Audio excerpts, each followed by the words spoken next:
Assalamualaikum and hello everyone. Let's continue with chapter 13. This time we want to look at game theory and competitive strategy. Game theory is a very important specialization in microeconomics and it is very much related to oligopoly industry. So why it is so important? Let's look at the next point. So in this chapter we're going to look at these different subtopics, gaming and strategic decision and so on and so forth. But what does it mean by game theory?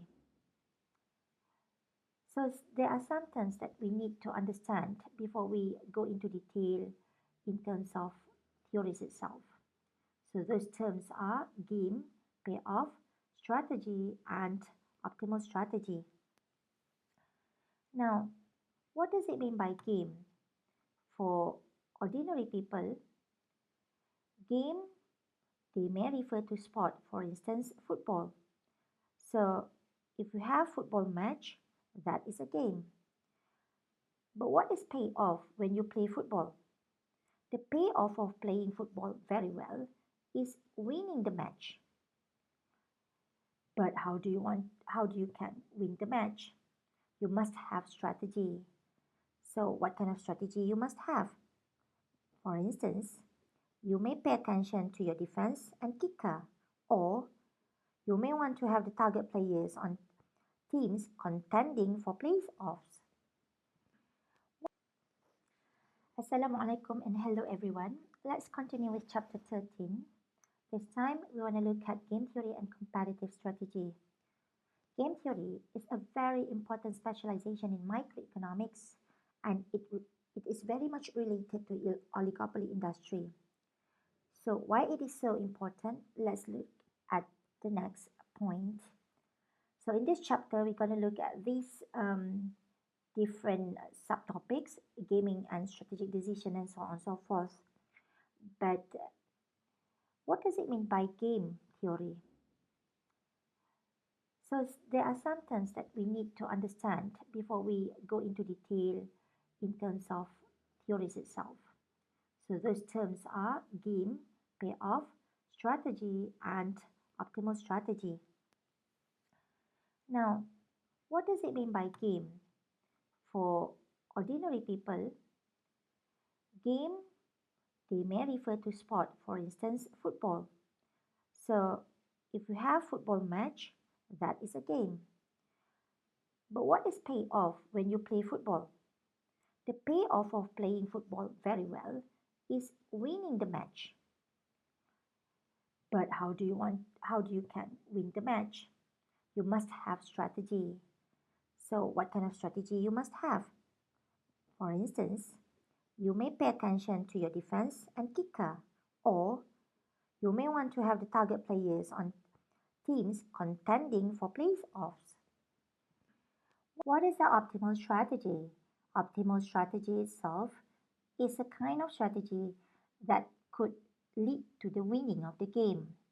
In the football match, if you think that by targeting players on teams contending for playoffs could lead to the winning of the game, then that is the optimal strategy. Well, how can we relate all these terms with business and also economic studies? Of course, in the economics and business study, we always talk about firms producing product and then sell the product to earn profit.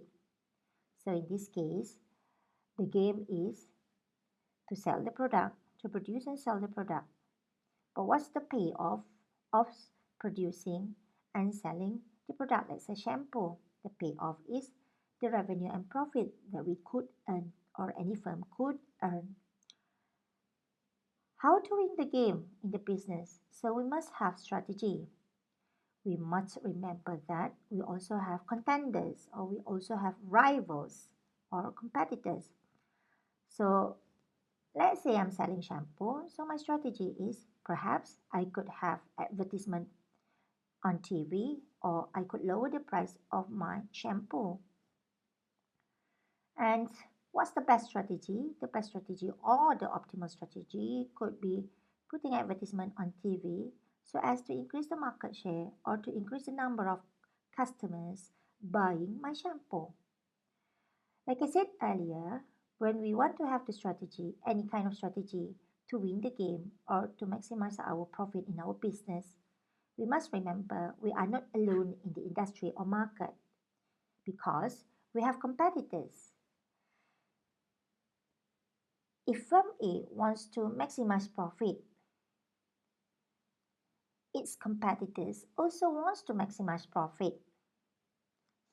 That's why if I believe that my competitors are rational, okay, and act to maximize their own payoffs or profit, so how should I take their behavior into account when making my decision?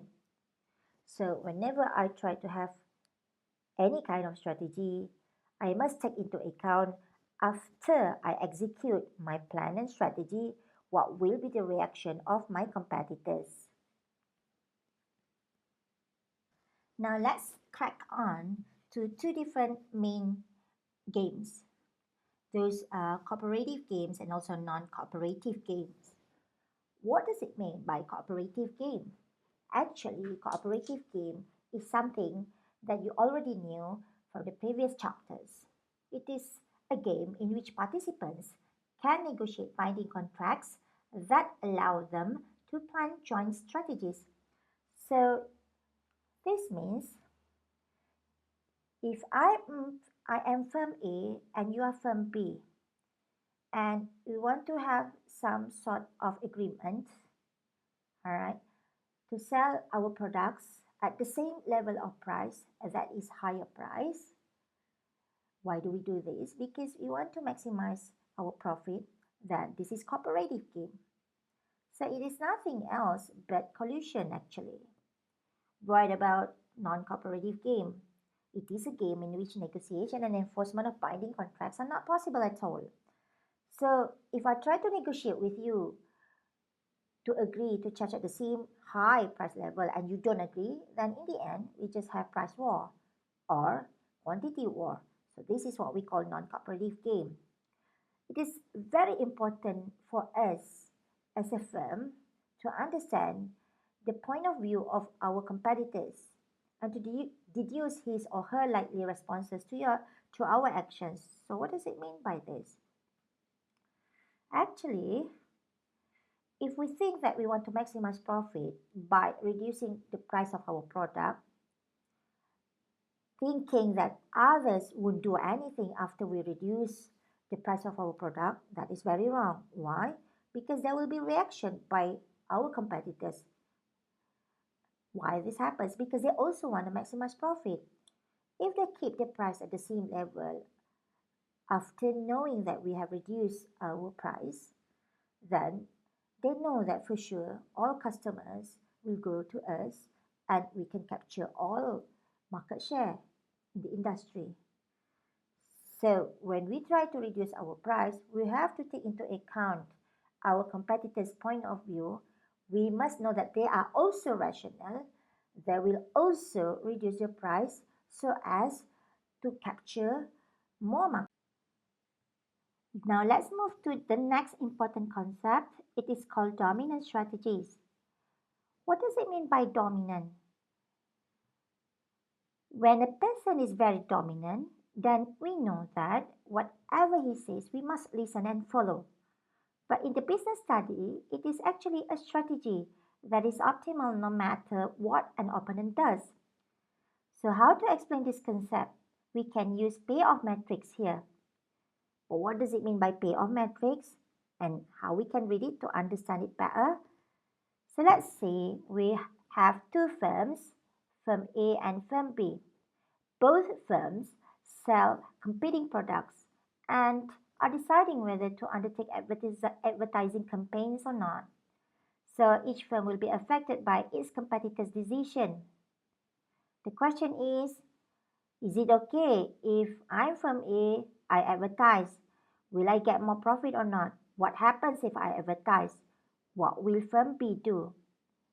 Okay, so these are the questions. But like I said earlier, we need to know how to read the payoff metrics. Why this box is called payoff metrics. Now, it is called payoff metrics. If you see the box here, we have four smaller box.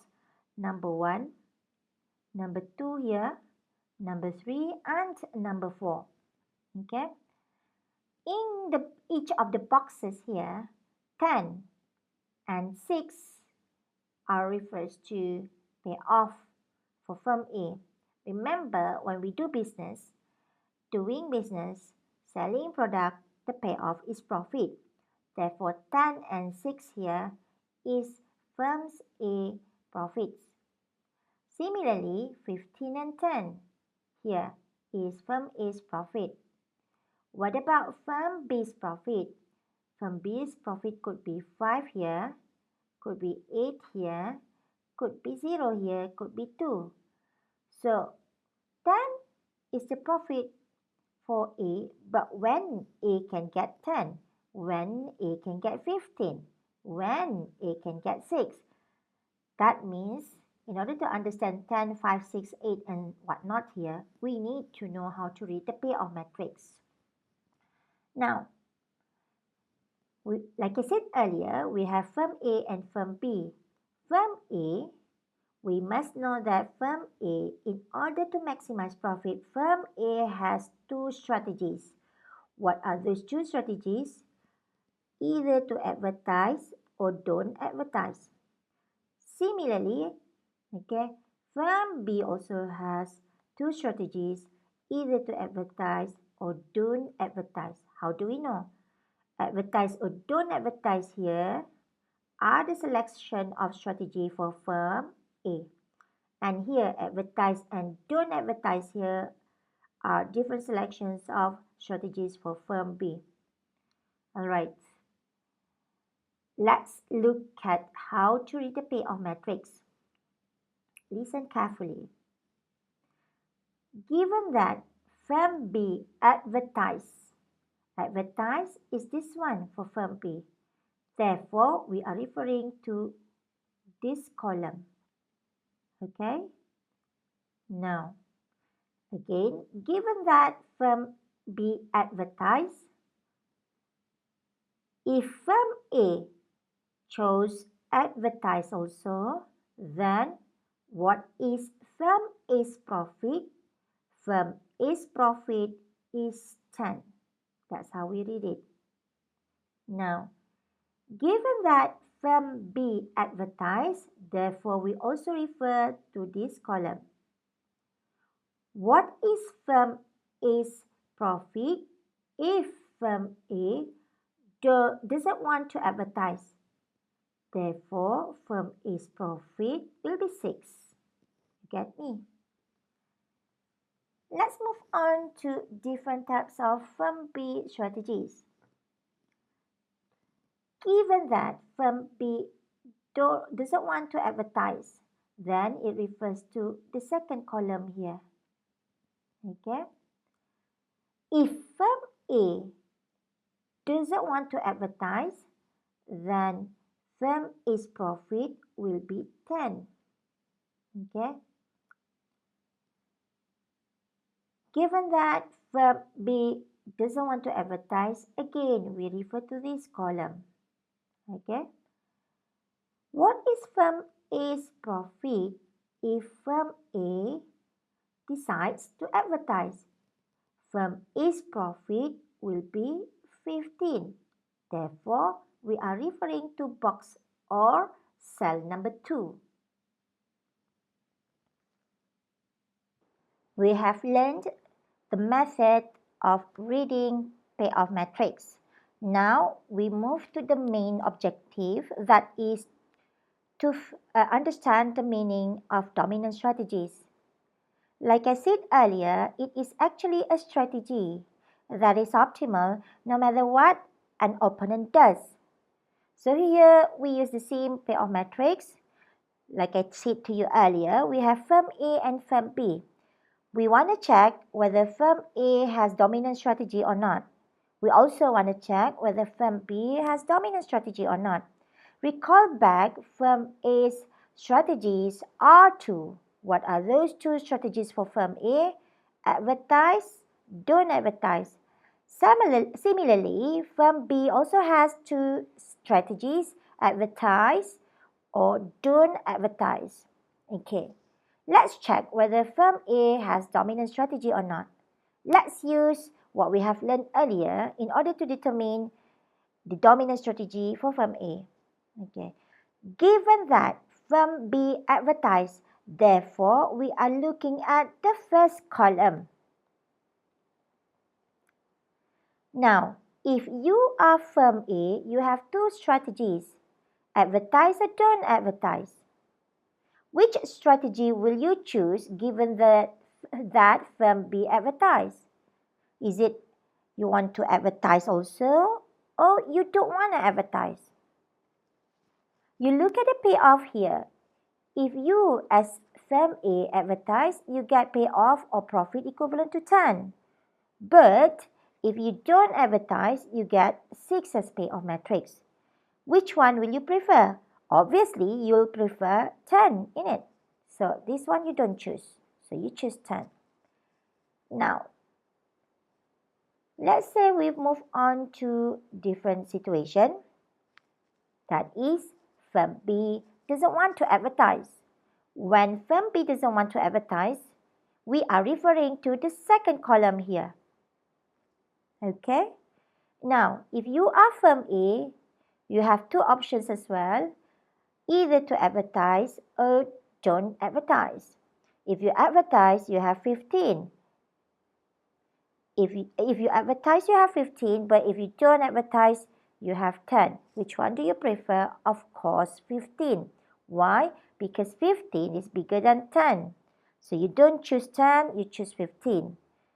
Now, let's check whether you, as firm A, has dominant strategy or not.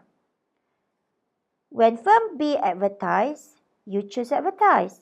When firm B doesn't want to advertise, you still want to choose advertise. You didn't choose don't advertise. Now, can you see? Regardless whether firm B wants to advertise or doesn't want to advertise, you still choose advertise. So, do you have dominant strategies or not? Yes, you have. As firm A, you have dominant strategies, that is to advertise. Okay. Now, let's check whether firm B has dominant strategy or not. So now we look row by row. Listen carefully. Given that firm A advertised, therefore we are referring to the first row here. The first row here refers to the first box and the second box.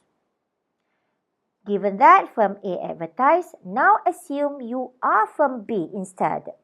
So which one will you prefer? Do you want to advertise or don't advertise? If you advertise, you earn 5 profit or pay off. If you don't advertise, you earn nothing. You get 0 profit. So which one you prefer? Obviously, you prefer advertise. Why? Because 5 here is bigger than 0 here. Okay? Now, let's say firm A doesn't want to advertise. Assume that you are firm B. Which one will you prefer? Okay, whether you want to advertise or don't advertise. Now, we are looking at second row. That is box number 3 and box number 4.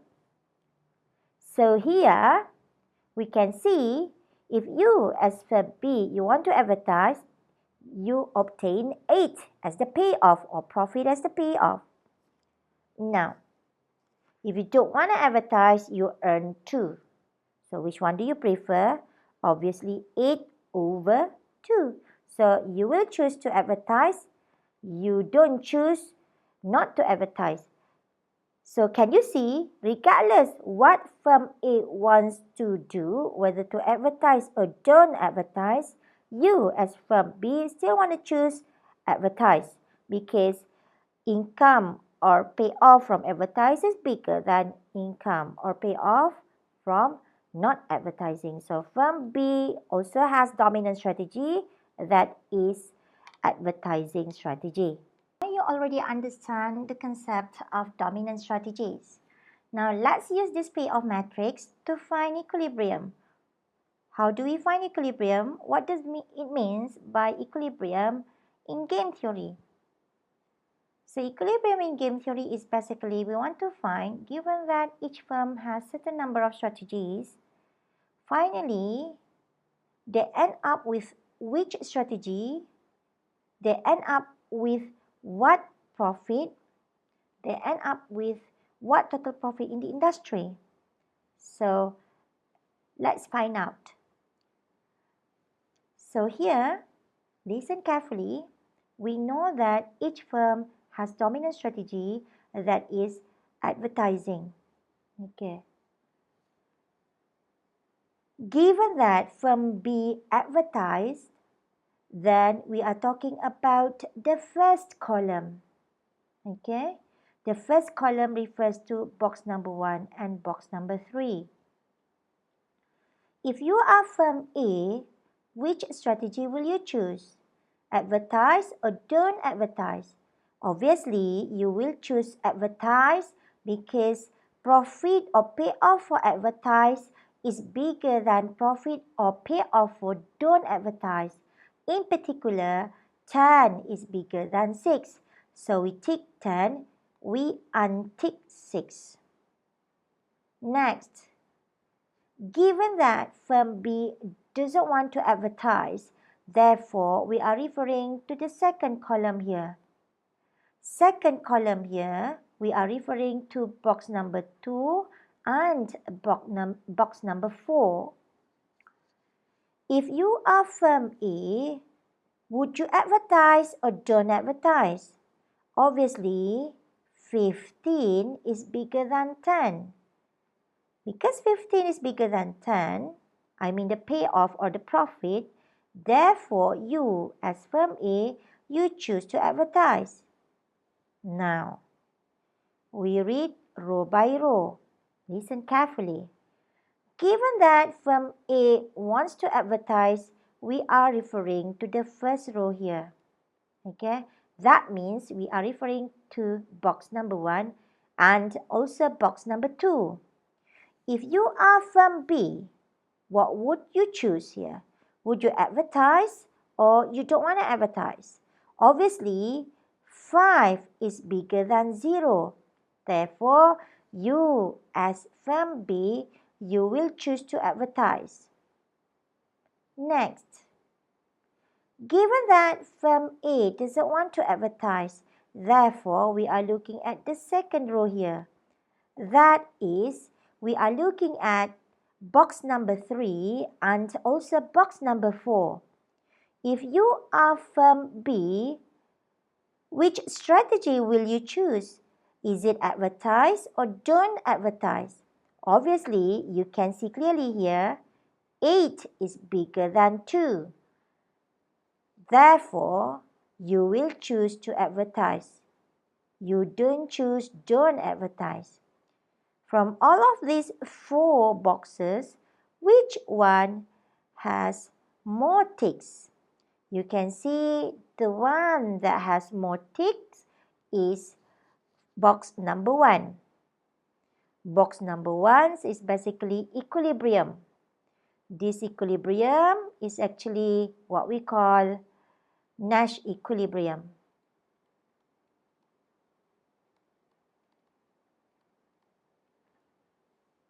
Okay. Nash equilibrium for this game is firm A choose to advertise.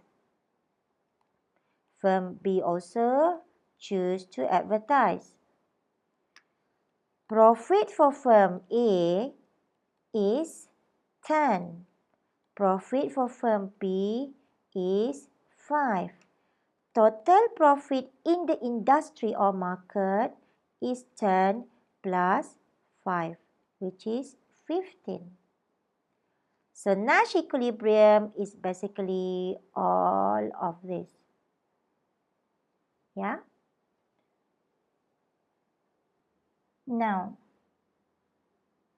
so when we try to find equilibrium, you can see that the outcomes of inequilibrium here is actually an outcome of a game, okay, in which each firm is doing the best it can regardless of what its competitors are doing. But if we have second case here, given by the second pair of matrix. Alright, let's check whether firm A has dominant strategy or not. Let's also check whether firm B has dominant strategy or not. So, given that firm B advertised, we are referring to first column. If you are firm A, which one will you choose? Advertise or don't advertise?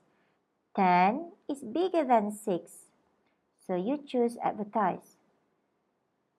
Let's say firm B doesn't want to advertise. So we are referring to the second column here. If you are firm A, which one will you choose? Is it advertise or don't advertise? Obviously, 15 is lower than 20. So you choose 20. That means you choose don't advertise. Okay.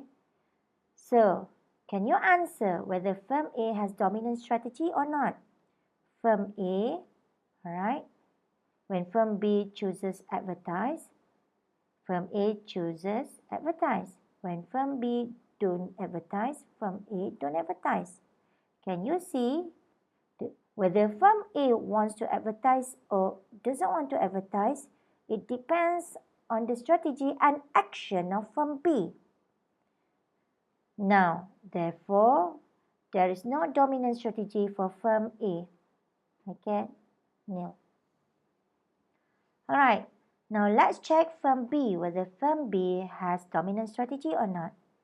Given that firm A advertised, therefore we are referring to the first column here, box number 1 and box number 2. If you are firm B, obviously you will choose advertise because 5 is bigger than 0. But let's say firm A doesn't want to advertise, therefore we are referring to the second row here. That is box number 3 and box number 4. Which one will you choose if you are firm B? You will choose advertise because 8 is bigger than 2. Alright? So now, can you see? Regardless whether firm A advertise or don't advertise, you will always choose advertise if you are firm B. So do you have dominant strategy, firm B? Yes, you have dominant strategy, that is advertise. Can you see in this game or in this payoff matrix? You can also see that not all firm has dominant strategy. Now, let's use this payoff matrix to find Nash equilibrium, if any. So we start now.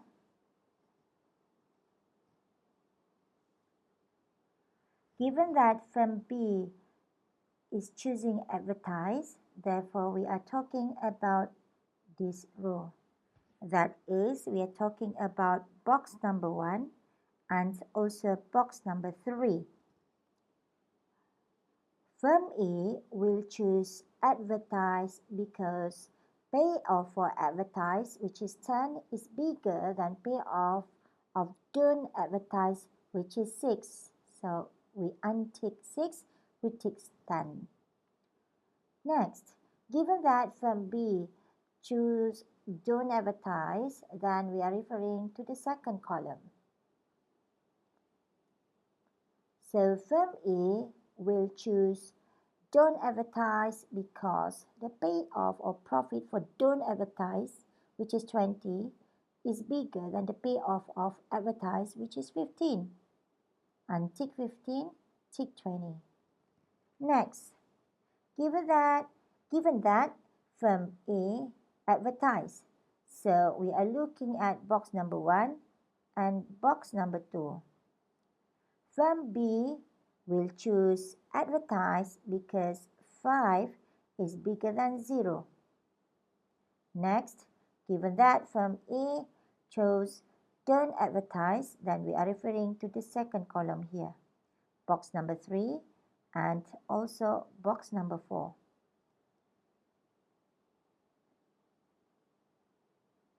So now firm B will choose advertise because 8 is bigger than 2. Which box has more ticks? Box number 1. So Nash equilibrium in this case is what? Firm A choose to advertise. Firm B also choose advertise. Firm A's profit is basically 10 and firm B profit is 5. Total profit in the industry is 10 plus 5, which is 15.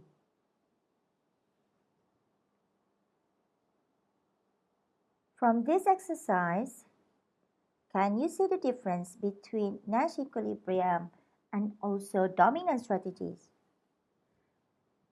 Dominant strategies in this payoff matrix is A for firm A. But there is no dominant strategies. Allahu Akbar. The difference between dominant strategies and also Nash equilibrium. In this payoff matrix, we can see that there is no dominant strategy for firm A. That means whether firm A wants to advertise or don't advertise depends on what firm B is doing.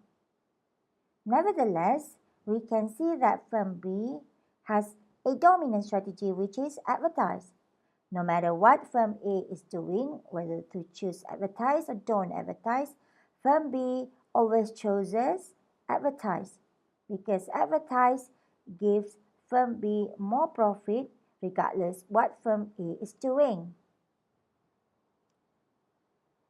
This leads to this definition of the difference between dominant strategy and Nash equilibrium. Dominant strategy is I'm doing the best I can no matter what you do. This is what happens to firm B. And you're doing the best you can no matter what I do. However, when we talk about Nash equilibrium, I'm doing the best I can given what you're doing. You're doing the best you can given what I'm doing. In this case, Nash equilibrium basically when firm A and firm B want to maximize profit, they also take into account what the opponent is doing in terms of strategy and action. And this ends up with advertise for the results of Nash equilibrium. Product choice problem to show you the concept of Nash equilibrium. So let's say in this payoff matrix, we have two firms. Both of them are cereal companies and they have two strategies in terms of cereal production, either to produce crispy or sweet. Okay. Now, for each of the company here or firm, if one firm has decided to produce crispy, the other firm cannot produce crispy. The other firm will produce sweet. To look at it differently, the resources of each firm can only produce one type of cereal. Now, let's try to find Nash equilibrium or equilibria, if any. Given that firm 2 is producing crispy, so we are referring to column number 1. Firm 1 will produce sweet because payoff for sweet, which is 10, is greater than payoff for crispy, which is minus 5. Minus 5 means loss. Given that firm 2 is producing sweet, so we are referring to column number 2 here. Firm 1 will produce crispy because profit for crispy, which is 10, is bigger than profit for sweet, which is minus 5. Okay? Now, given that firm 1 is producing sweet, so we are referring to row number 2. Okay, so firm 2 will produce crispy because payoff for crispy, which is 10, is bigger than payoff for sweet, which is minus 5. Given that firm 1 producing crispy, then we are looking at row number 1. Firm 2 will produce sweet and not producing crispy because of the same reason. Payoff for sweet, which is 10, is bigger than payoff for crispy, which is minus 5. As you can see, okay, this is box number 1, 2, 3, and 4. Nash equilibria are in box number 2 and also box number 3. Now, recall back, Nash equilibrium is I'm doing the best I can given what you're doing. You're doing the best you can given what I'm doing. And there's no tendency for each of the firm to deviate from the existing equilibrium. What does it mean? Okay, let's say both firm ends up at box number 3. So this is Nash equilibrium in it. Alright. Let's say when firm 1 and firm 2 are at box number 3, firm 1 thinks that it wants to deviate from production of sweet cereal to crispy cereal. And let's assume that firm 2 stay the firm with its current production, which is crispy cereal. So if that is the case, so firm 1 move upward, firm 2 stay with crispy, then we end up with box number 1. If that is the case, then you can see after the deviation from sweet to crispy by firm 1 makes losses of 5 and firm 2 makes losses of 5 as well. If you are firm 1 in this case, do you want to deviate from sweet to crispy? Of course you don't. Okay? So in this case, given strategy of its opponents, each firm is doing the best it can and has no incentive to change. Let me explain using another Nash equilibrium, which is in box number 2.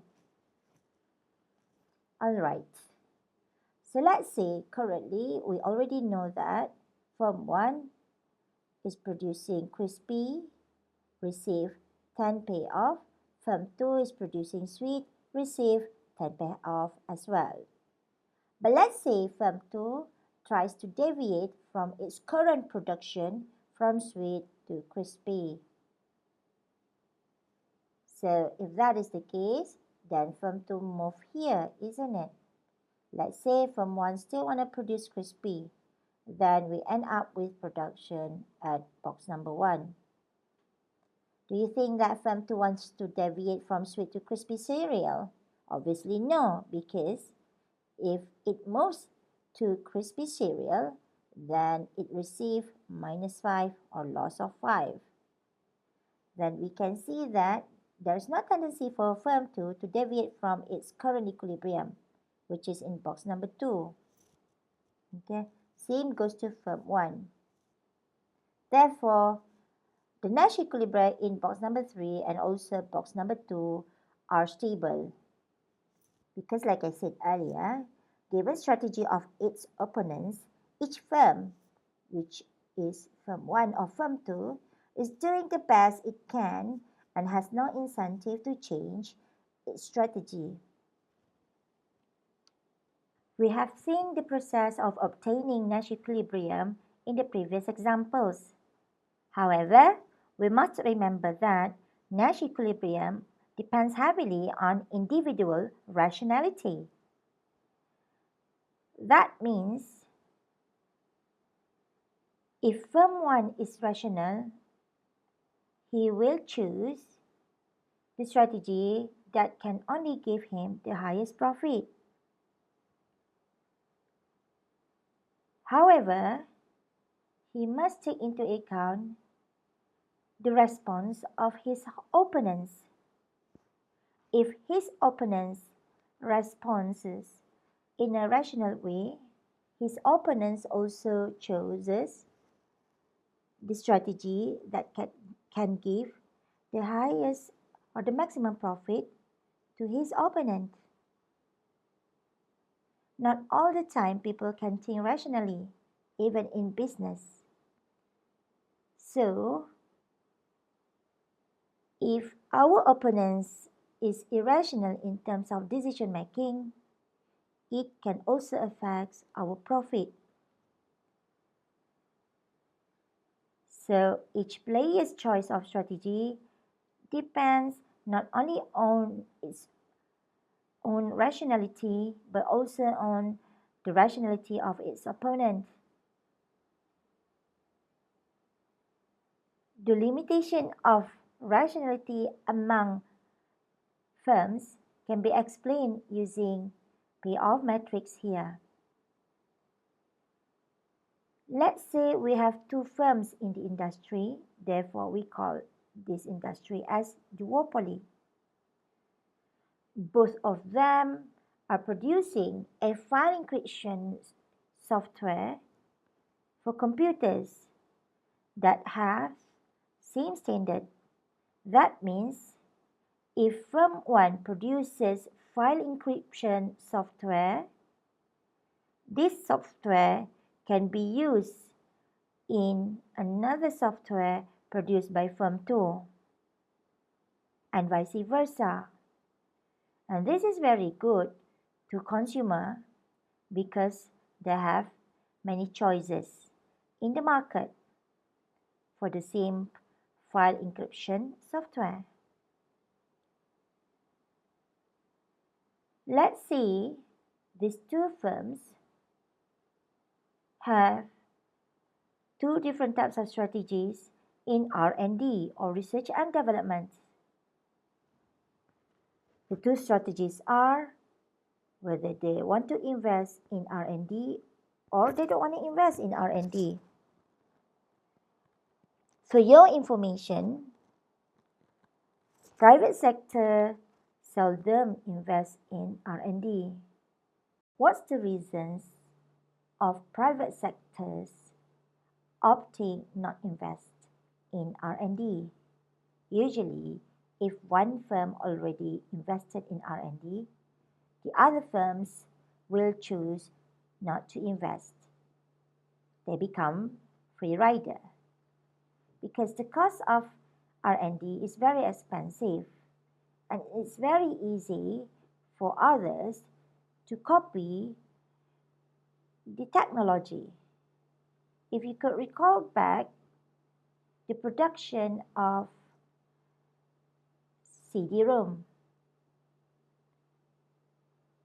one firm invested with huge amount of money, but then once the technology has been found, the other firms produced CD-ROM with the cheapest cost, copying the technology used by the investor. So let's move on. If we look at this payoff matrix, again, we have firm 1 and firm 2. Each of them has two options in R&D. Whether they want to invest in the R&D of file encryption software or they don't want to invest. Now, look here. If we try to find Nash equilibrium, then let's say firm 2 decides not to invest, therefore we refer to column number 1 or box number 1 and box number 3. If I am firm 1, therefore I choose not to invest because getting zero profit is better than making losses of minus 100.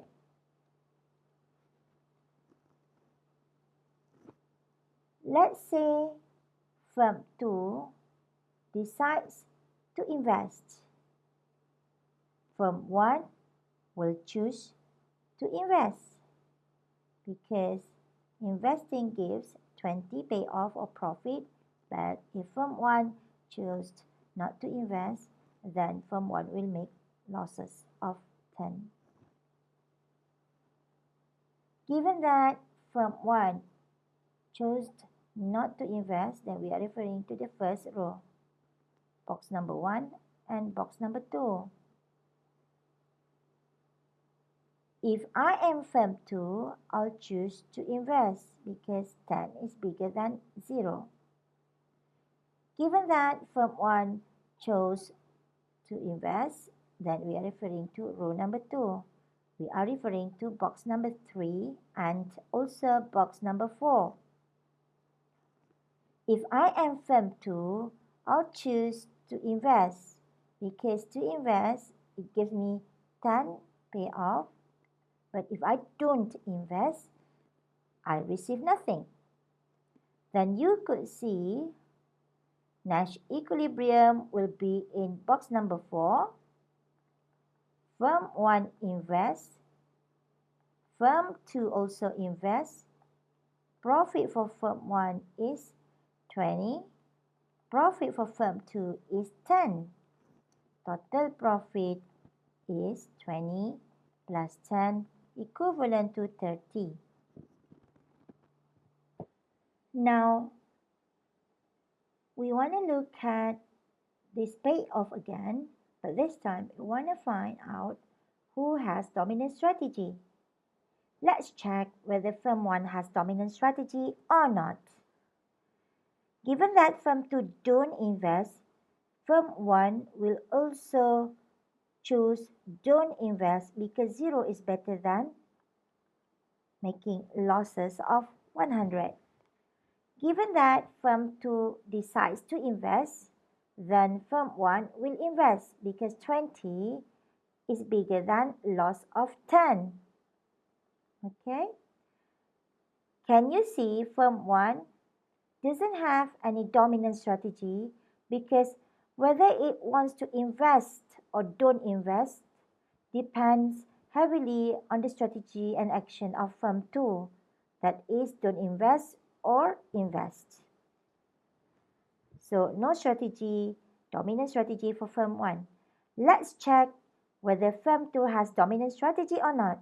Now, given that firm 1 doesn't want to invest, then firm 2 will invest because 10 here is better than 0 here. Given that firm 1 wants to invest, then firm 2 will invest because 10 here is bigger than 0 here. Can you see, regardless whether firm 1 wants to invest or not, firm 2 always choose invest in the R&D. And previously, we already know that the Nash equilibrium is in box number 4. This is number 1, number 2, number 3, and Nash equilibrium is here. So we know that firm 2 has dominant strategy, that is invest. Firm 1 has no dominant strategy. Assume that you are firm 1 and you know that firm 2 has dominant strategy, that is to invest. You also feel worry that firm 2 can be irrational. What does it mean? Although you know firm 2 has dominant strategy, but sometimes firm 2 may choose non-dominant strategy, which is don't invest. So in this case, if you stay the same as firm 1, in terms of investing here,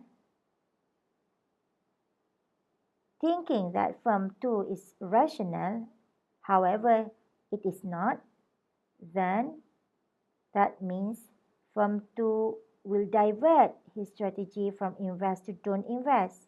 If you stay the same here with invest, then both of you end up in box number 3.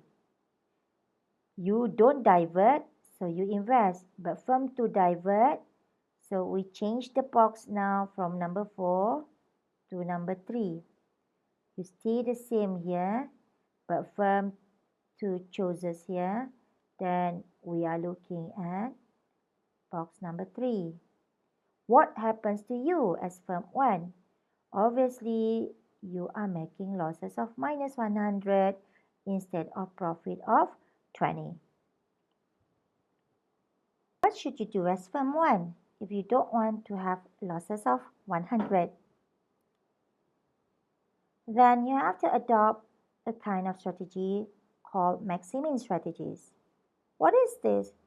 Maximin strategies. It is a strategy that maximizes the minimum gain that can be earned. I give you a non-economic example that I always use in lectures. You are always given group work every semester. In your group member can be very hardworking, or some of them can be very, very lazy and love to do the work last minute, or some of them don't even do anything. Now let's say you have 3 group members and all of you are assigned with one assignment that has to be submitted by Friday next week. And you know that there is one person, let's call that person Ali. He always does work last minute, or sometimes he forgets to do the assignment.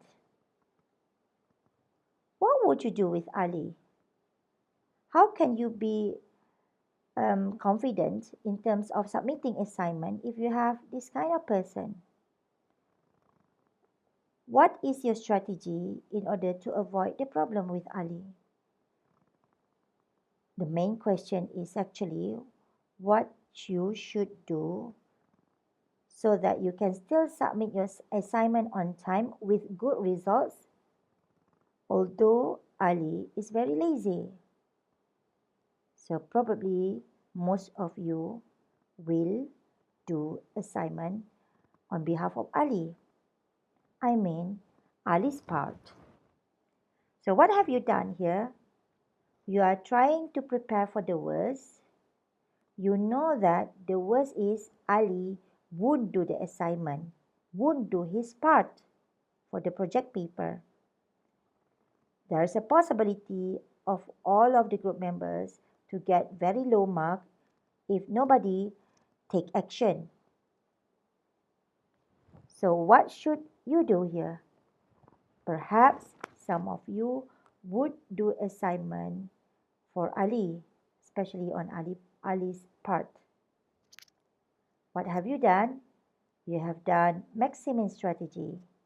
You are trying to maximize your mark by assuming that Ali won't do anything, and you do the work on Ali's part because you want to maximize the minimum gain that can be earned. Now, let's go back to this payoff matrix. Let's say you are firm 1 and you know that firm 2 has dominant strategy that is invest in R&D for file encryption software. And you know that there's a possibility for firm 2 to be irrational in terms of decision making. In particular, firm 2 should choose to invest because investing in R&D gives highest profit for firm 2. But because you are not so sure whether firm 2 is rational in his decision making or not, then you prepare for the worst. How do you prepare for the worst? You just assume that firm 2 is irrational. Instead of investing in R&D, firm 2 chooses don't invest. So when you assume firm 2 is irrational, this irrationality can affect your profit.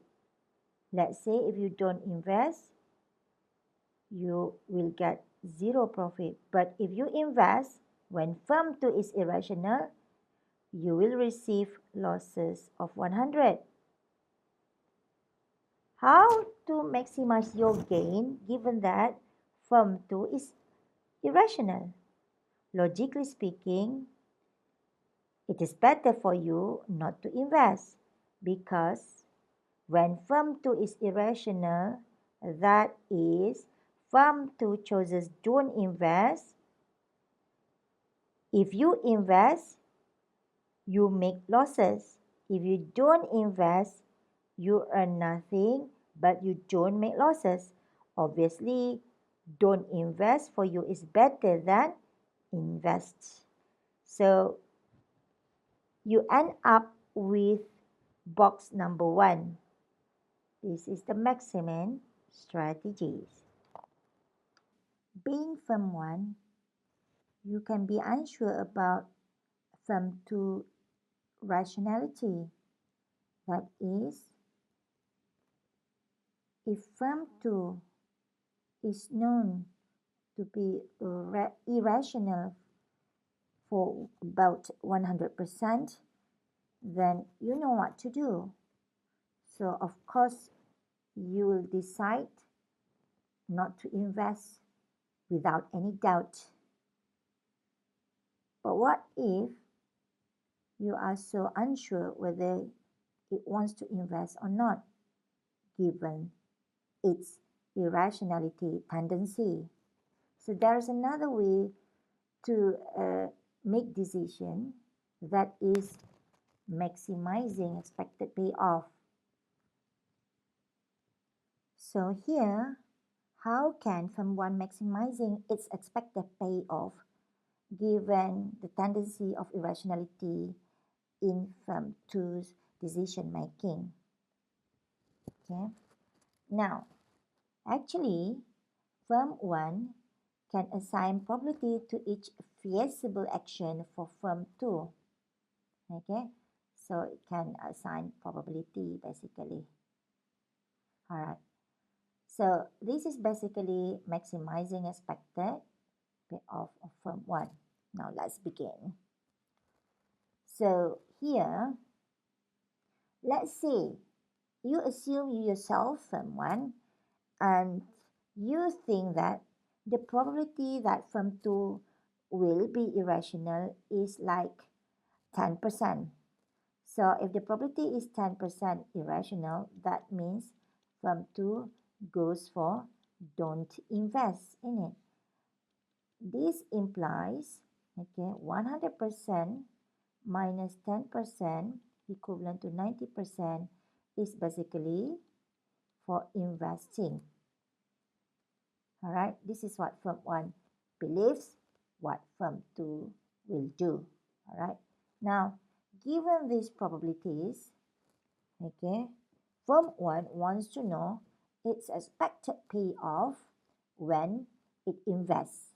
Firm 1 also wants to know its expected payoff when it doesn't want to invest, given that he thinks firm 2 irrational or doesn't want to invest by 10% and 90% firm 2 is rational.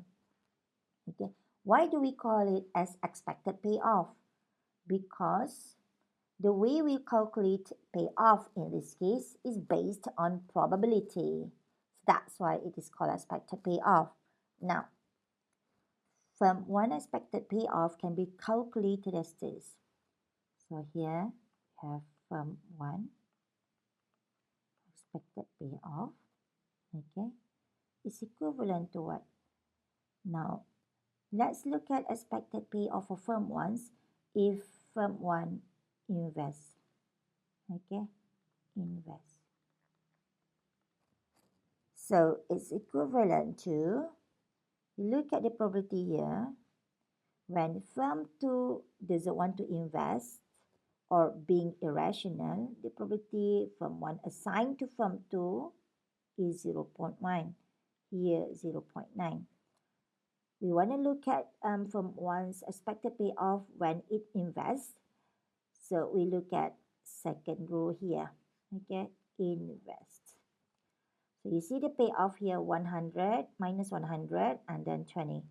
All right, so 10% times minus 100 plus 90% times 20. Okay, so it's going to give you 8 million. Okay, 8 million. All right. What is firm 1 expected payoff when firm 1 doesn't want to invest? Okay, try to calculate it. All right, and you're gonna get minus 9 million. Now in this case, you can see clearly 8 is bigger than minus 9. If you are firm 1 and you are the one who calculated this expected payoffs, so what's your decision? Obviously, you will invest. What if you, as firm 1, you think that the probability of firm 2 becomes irrational is even higher? Obviously, you can change the probability. Now, let's try. So initially, firm 1 thinks that firm 2 doesn't want to invest by the probability of 10%. Now, let's say firm 1 thinks that firm 2 is a little bit crazy. So firm 1 thinks it should increase the probability from 10% to, let's say, 30%. Okay, so here obviously becomes 30%. Here obviously becomes 70%. Now, 30, 70. So we only need to change this to 30%. This one, change it to 70%. So if we recalculate it again, this one becomes minus 16. Okay. You try to calculate the firm 1's expected payoff when it doesn't want to invest, okay, given the change in the probability, and you will find the answer will be minus 7. Okay. Now here, when we compare, it's obviously minus 16 compared with minus 7. Minus 16 is smaller than minus 7. So if your firm 1's, given the change in probability, the way you think about firm 2 irrationality, so obviously you will not invest. Okay, so you decide not to invest based on this result. Can we find Nash equilibrium, if any? Okay, we start now. Given that player B plays heads, so we are talking about the first box and the third box. If you're player A, you will choose heads. Why? Because it gives results 1 compared to tails, which is minus 1. Okay. Given that player B chooses tails, if you're player A, alright, you will choose tails also. And you don't choose heads because of the same reason. Now, given that player A plays tails, so you're referring to box number 3 and box number 4. If I am player B, what will I choose? Of course, I will choose heads here. I don't choose tails because of the same reason. Payoff for heads, which is 1, is bigger than payoff for tails for me, which is minus 1. Okay, next. Given that player E chooses heads, so we are referring to box number 1 and also box number 2. Obviously, if I am player B, I'll choose tails because results for tails with payoff for tails, which is 1, is bigger than payoff for heads, which is -1. Now, if you look at the whole payoff matrix here, for each of the box, is there any box that gives you 2 ticks? No. So each of the box give you only 1 tick. Then you can't find Nash equilibrium. Alright?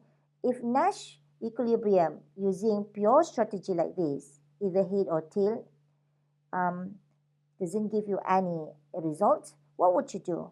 We can have another option. We call it mixed strategy. So what is mixed strategy?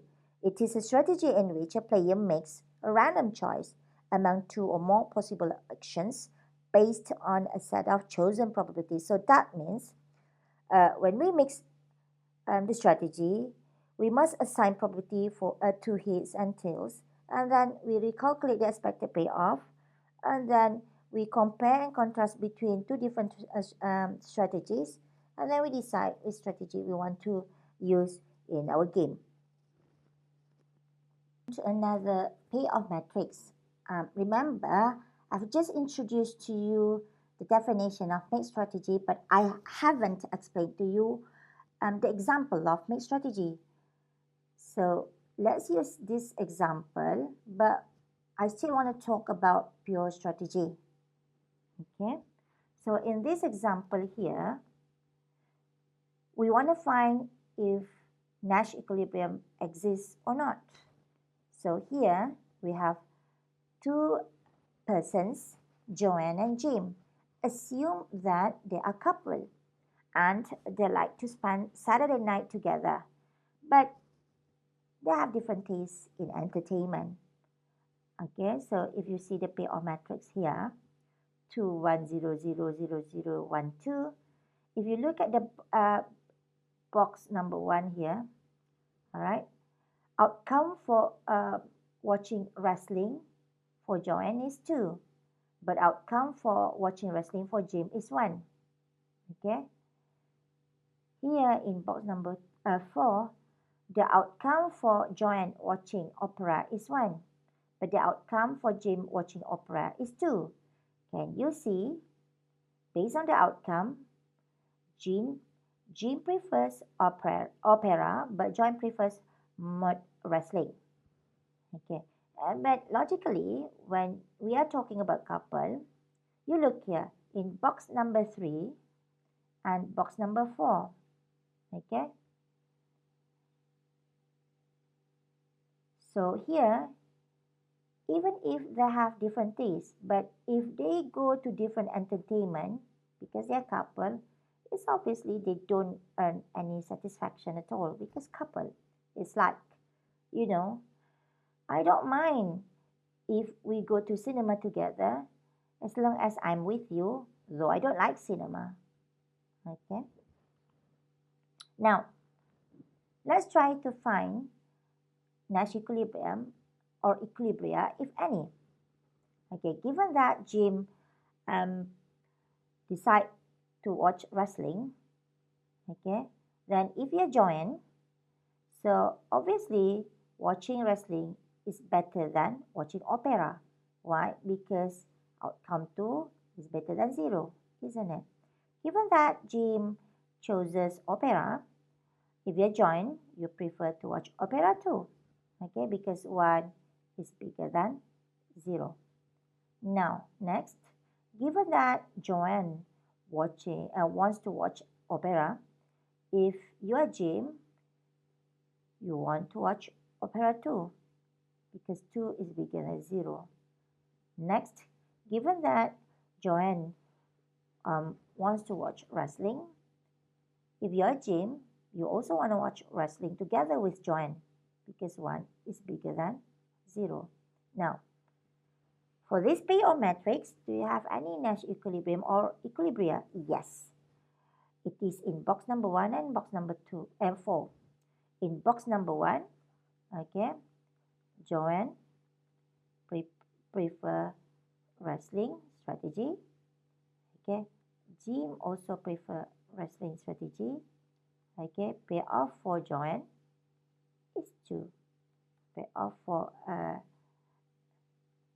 Jim is 1. Total payoff is 2 plus 1, 3.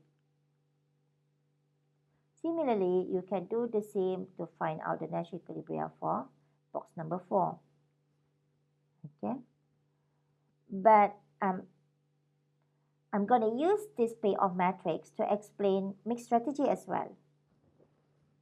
Move to mixed strategy, we already know that in this payoff matrix, Joanne prefer wrestling over opera. Why? Because we know that if we look at the outcome here or payoff here, wrestling gives Joanne 2, but opera here, even if it is Nash equilibrium, it only gives Joanne 1 as payoff.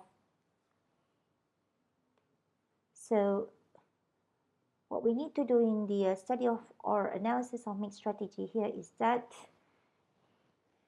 we want to learn the concept of mixed strategy. Second, we also want to check whether in mixed strategy here we have Nash equilibrium or not. Now first, before we find the Nash equilibrium in this mixed strategy, we need to assign probability for wrestling as well as opera for Joanne, and also probability for wrestling and opera for Jim. So we start with Joanne. Because we know Joanne prefers opera over wrestling, so here Joanne prefer wrestling over opera. Okay, so we want to assign probability of wrestling for Joanne. Now I give you a choice. For instance, we know that total probability is 100, so I give you the first choice 1/3 or 23.33%. The second one 2/3, okay, and the third one is 3/3, which is 100%. Now because we are playing mixed strategy, you should understand, okay, if we choose 3/3, that means 100%. If it is 100%, the probability of watching wrestling is very certain. When it is certain, there's no probability that, even just 0.01% that, you can allow mixed strategy. So this one is not valid in the analysis of mixed strategy. So you have two more options here. If you are Joanne and you know that you prefer wrestling over opera, which one will you choose? Obviously, you see here, because you prefer wrestling over opera, 2/3 is more than 1/3, so you choose this one. So now, probability of wrestling for Joanne should be 2/3. Actually, you can assign any number here. For instance, here 25%, here 50%, or whatever. But here I just choose a very simple property example. So that it's very clear that 2/3 is like, Joanne prefer more wrestling compared to opera. Okay, now, so if probability of wrestling is 2/3, that means probability of watching opera for Joanne is actually 3/3 minus 2/3, and it should be 1/3. Okay, so same goes for Jim here when it comes to wrestling and also opera. It is very obvious that payoff for wrestling for Jim, when they have Nash equilibrium in box number 1 here, is 1. When they have Nash equilibrium in box number 4 here, Jim's payoff is 2 when he watches opera. So that means it's very obvious for Jim. Okay, watching wrestling is less preferred compared to watching opera. Okay, because you look at the outcome or payoff here in the two boxes of Nash equilibria. Now, let's assign probability of opera for Jim, because we know that Jim prefers opera more. I give you options, the same option, which is 1/3 and also 2/3. Which one will you choose? Obviously 2/3. Now, if probability of watching opera is 2/3 for Jim, so what's the probability of watching wrestling? So 3/3 minus 2/3, it should be equivalent to 1/3. So now I have shifted the payoff matrix to the left here, so that I can show you some calculation for expected payoff for Joanne and also Jim. Again, now we start with the calculation of expected payoff and for Joanne and also Jim. Let's say we talk about Joanne here. Okay, so Joanne Okay, we want to know expected payoff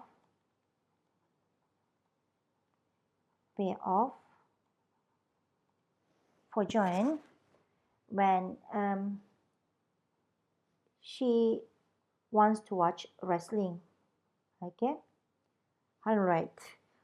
We already know that James' probability of watching wrestling is 1/3. Why? Because James prefers opera over wrestling. So this one opera is 2/3.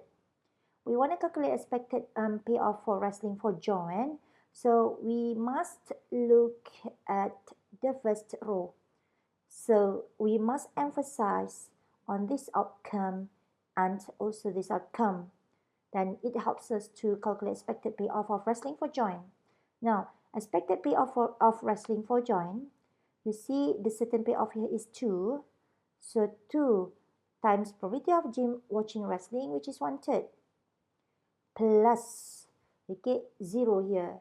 0 times, okay, probability of James watching opera, which is 2/3. That gives us 2/3. Now, expected payoff for Joanne when Joanne watches opera. Then we're looking at the second row here. Okay, so you look at 0 here, you look at 1 here. Now, so we have 0 times 1/3 plus 1 times 2/3. Then it gives us 2/3 as well as expected payoff. Can you see here? For the mixed strategy here, Joanne, the answer is random because both of them gives the same expected payoff for Joanne. What about Jim here? What is expected payoff of wrestling for Jim? What is expected payoff of watching opera for Jim? Alright, so we need to calculate for Jim. But first, let me erase some messy stuff in this payoff matrix. Okay, Jim. Okay, expected payoff when Jim watches wrestling. What is it? Okay, we already know that Joanne prefers wrestling, so probability of wrestling is 2/3 for Joanne and 1/3 for opera. So we start calculating expected payoff of wrestling for Jim. And here for Jim, wrestling, we are looking at the first column here. And we are emphasizing on this and also this outcome for Jim. So here, 1 times 2/3, okay, plus 0 times 1/3. So it gives us 2/3. What about expected payoff of opera for Jim? Okay, then we are referring to the second column here. We are referring to this and this. So we start to calculate it here. So 0 times 2/3 plus 2 times 1/3. Okay, so total is 2/3. Can you see for Jim also, the expected payoff of watching wrestling and also the expected payoff of watching opera is just the same, which is 2/3. Therefore, the answer here is very random for Jim as well. So the mixed strategy here, you can get random answer for both James and Joanne. In this particular payoff matrix, for the case of Joanne and James, we can see that we have two different types of a strategy that we can apply. The first one is pure strategy and the second one is mixed strategy. And if we use pure strategy, we just assign 100% probability for each of these strategy here. Then we can come up with two Nash equilibria, which is in box number 1 as well as box number 4. We also have calculated the expected payoff for Joanne and James when we apply mixed strategy here. So if you can see for mixed strategy, each of this strategy gives you expected payoff of 2/3. Now, if you're Jim or Joanne, you know that you have two choices, either to apply pure strategy or mixed strategy. Now the question is, which one will you choose? Do you want to choose mixed strategy or do you want to apply a pure strategy? Now I want you to figure out, I want you to read the textbook and you must get the answer to understand, and because you need to know how to compare between mixed strategy and also pure strategy in terms of their shortcomings and also advantages. Now we move to the concept of repeated games. So what does it mean by repeated games? It is a game in which actions are taken and payoffs received over and over again. But how does repeated game change the likely outcome of the game here? So let's look at this payoff matrix here. We have two firms. The first firm may charge low or high. The second firm also have two strategies, low or high price. Now, let's forget about the concept of repeated game. Let's try to find out or to search the Nash equilibrium, if any. Given that firm 2 charges low price, so we're looking at the first box here and the third box. Okay, if I am from firm 1, then I prefer to charge low price because 10 is bigger than 50 in terms of my profit or payoff. Now, next, given that firm 2 charges high price, so I'm looking at box number 2 and also box number 4. Now, if I am firm 1, if I want to choose whether to charge low or high, so obviously 100 is bigger than 50. Therefore, I may charge low price instead. Okay. Now, next, given that firm 1 charges low price, so we are looking at box number 1 and also box number 2. If I am firm 2, which one will I choose? 10 is bigger than minus 50, so obviously if I am firm 2, I prefer to choose low price, so tick here. Now, given that firm 1 charges high price, so I'm looking at box number 3 and also box number 4. Now, 100 is bigger than 50, so obviously I'll choose low price. In this payoff matrix, it is very obvious that box number 1 has two ticks. So in box number 1, firm 1 chooses low price, firm 2 also chooses low price. Profit for firm 1 is actually 10 and profit for firm 2 is actually 10. Now total profit is 20 because 10 plus 10 is 20. Okay, but if we talk about collusion, because collusion always gives us higher revenue, higher profit. If both of the firms agree to collude, then we might end up with high and high. Why? Because this is the highest profit that they can get together. It's not logic to have collusion in box number 2 or box number 3. What's the reason? Because in box number 2, collusion only gives benefits to firm 1 as firm 1 get 100 and firm 2 get minus 50. Okay. Now let's move back to the explanation of repeated game. We are using the same payoff matrix. So we already know that if we have a price war, then we end up with box number 1, low and low strategy for both firm 1 and 2.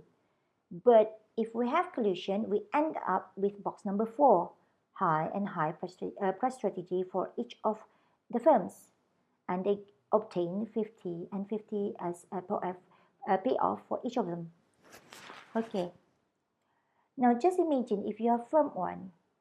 Suppose currently you charge low price without any collusion, yeah? So we are talking about low price for firm 1. Okay.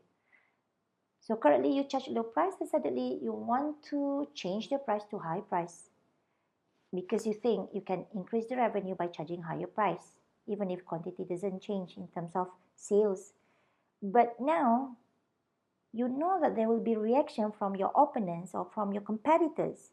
So your rival may reduce the price even further to low price. So all the customers or consumer will go to the rival. So you may make losses and your rival will become richer.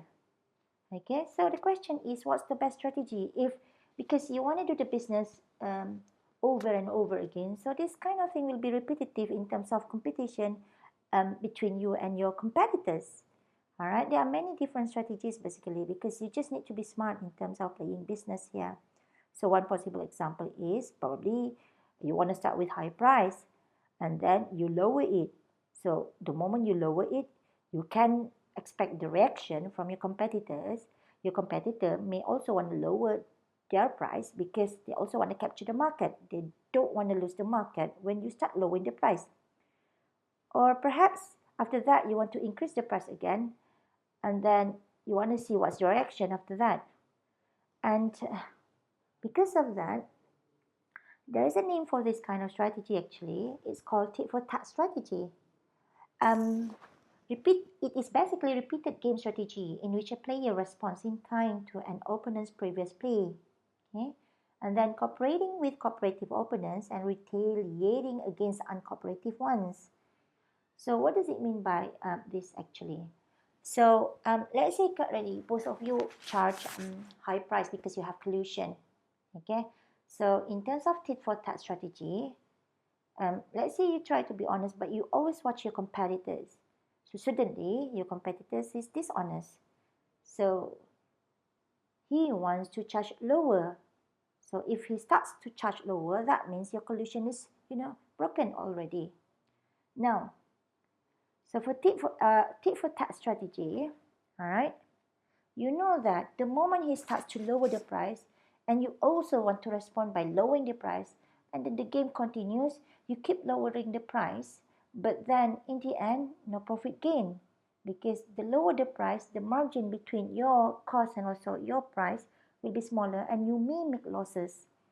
So in tit for tat strategy, when you see your opponent lowering the price, perhaps you don't lower the price, you just watch them and you keep increasing the price.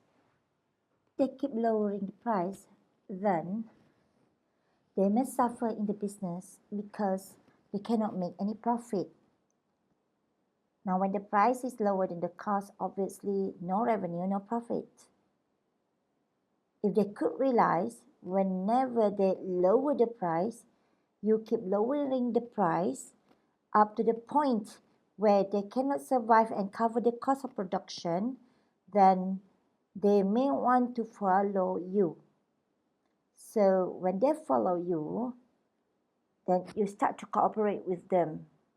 If they start to lower the price, that means they are being uncooperative and you start to retaliate them.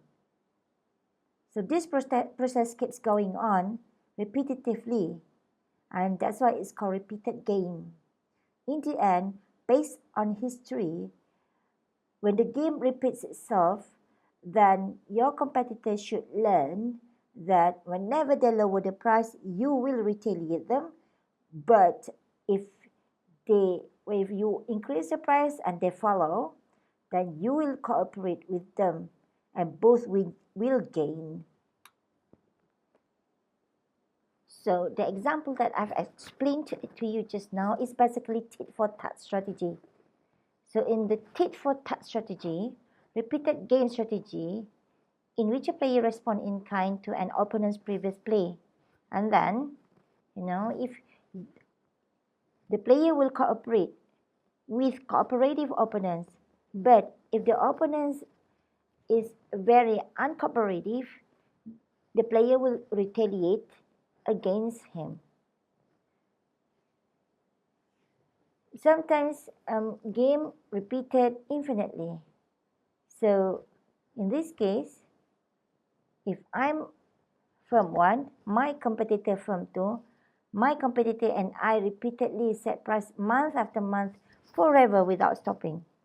Okay, so in this case, we have infinite repetition of the game. Then what happens later? Because based on many repetition in the game, then both of us from 1 and from 2 could learn that we wouldn't gain anything if we are being uncooperative, but we can gain something if we cooperate among each other, then the expected gains from cooperation will outweigh those from undercutting. What about if we know when is the end of the game? Then we are talking about finite number of repetitions. So suppose the game is repeated a finite number of times. So let's say a certain number of months, let's say 10 months. So we have firm 1 and firm 2, and we assume that firm 1 and firm 2 are rational. Alright? So let's say firm 1 is playing tit for tat. So that means firm 1, okay, will be cooperative with firm 2 if firm 2 wants to cooperate with firm 1. Okay. However, if firm 2 doesn't want to cooperate, okay, then firm 1 can retaliate firm 2 given that cost firm 2 is higher in terms of the production of the same product. Alright. So now, so again, come back to finite number of repetition of the game. So when firm 1 is playing tit for tat, okay, that means firm 2 cannot reduce the price or cannot undercut. Why? Once firm 2 undercut, alright, then what happens next is that, of course, firm 1 will retaliate firm 2. Alright, so in order for firm 2 to be smart enough, firm 2 knows that this business will end at the end of the 10th month, for instance. Let's say the total number of business is just like 10 months. Okay, so what firm 2 can do is that wait until the 10th month, the last month.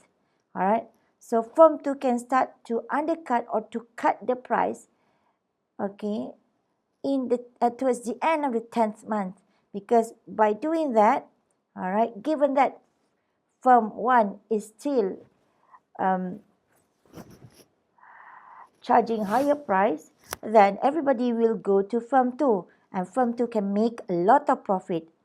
And furthermore, when it has reached the end of the the repetitive game duration or period, then firm 1 cannot even retaliate because that's the last month that both of you involved in such kind of business.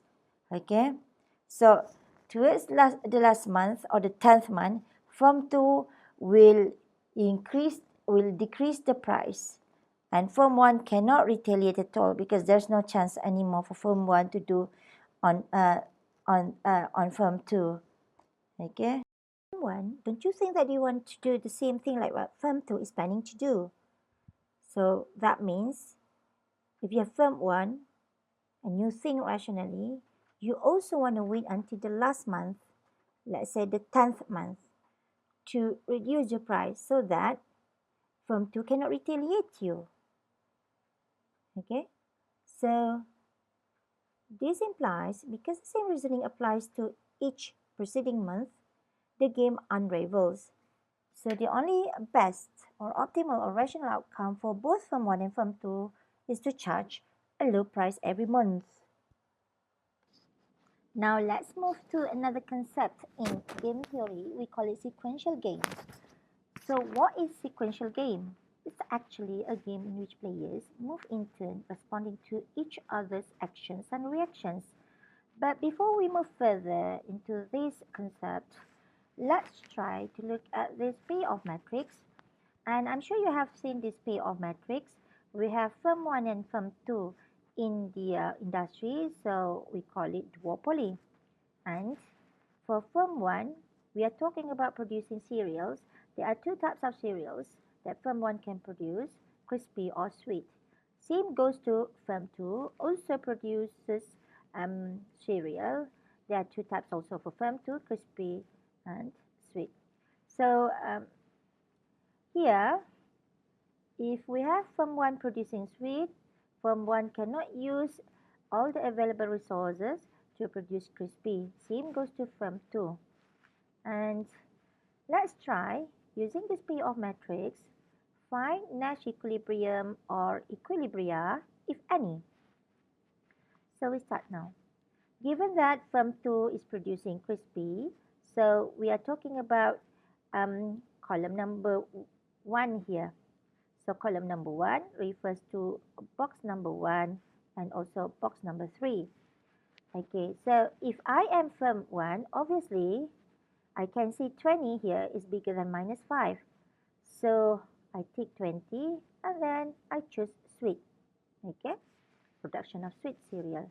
Now next, given that firm 2 is producing sweet, so I'm referring to column number 2. That means I'm referring to box number 2 and also box number 4. Now, if I am firm 1, what will I do? Obviously, I'll choose crispy because 10 is bigger than minus 5. Okay, now we read row by row. Okay, remember, we are still trying to search Nash equilibrium or equilibria. We are not talking about sequential game concept. Okay, given that firm 1 chooses sweet, so we are referring to row number 2 or box number 3 and also box number 4. If I am firm 2, then obviously 10 is bigger than 5. So I choose crispy over sweet. Okay, now given that firm 1 is producing crispy, I'm looking at row number 1. If I'm from 2, obviously 20 is bigger than minus 5. So if I am from 2, I choose sweet. Now can you see we have two Nash equilibria, box number 2 and box number 3. Nash equilibria for box number 2 is that firm 1 will produce crispy cereal, firm 2 produces sweet cereal. And profit for firm 1 is 10, profit for firm 2 is 20. Total profit in the industry is 10 plus 20, equivalent to 30. Okay, but if we choose Nash equilibrium to be in box number 3, firm 1 will produce sweet cereal, firm 2 will produce crispy cereal, firm 1 will receive 20 profit or payoff, firm 2 will receive 10 as payoff, and total profit in the market or industry is 20 plus 10 equivalent to 30. Okay. Now we want to go into detail on sequential game concept. So in sequential game, players move in turn. Okay, and then after that responding to each other's actions and reactions. So let's start with this example using payoff matrix of production of cereal for firm 1 and firm 2.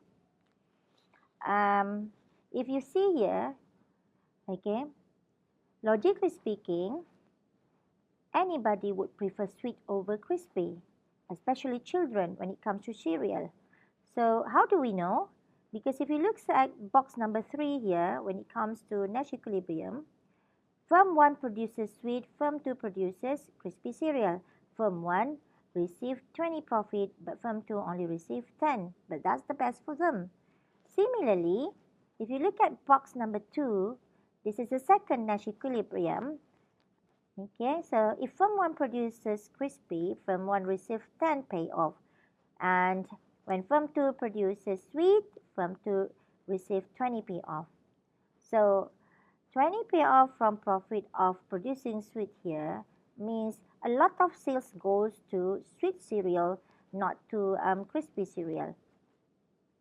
Okay, now let's assume that firm 1 can move first because firm 1 is very good in terms of technology of production and cost reduction and other things related to business. So as you can see here, if firm 1 wants to move first, firm 1 must choose strategy, either crispy or sweet, that can give firm 1 the highest profit possible. So obviously, imagine that if you are firm 1, the highest profit that you can see here is that you compare this and also this. So we have minus 5, we have 20, we have 10, we have minus 5. So obviously 20 is the best, isn't it? So if firm 1 moves first and firm 1 can anticipate profit, therefore firm 1 will produce sweet. So after firm 1 produces sweet, then only firm 2 react by producing crispy. Why firm 2 cannot react by producing sweet at the same time? Just imagine if firm 1 produces sweet and after that firm 2 decides to produce sweet, then we end up with box number 4.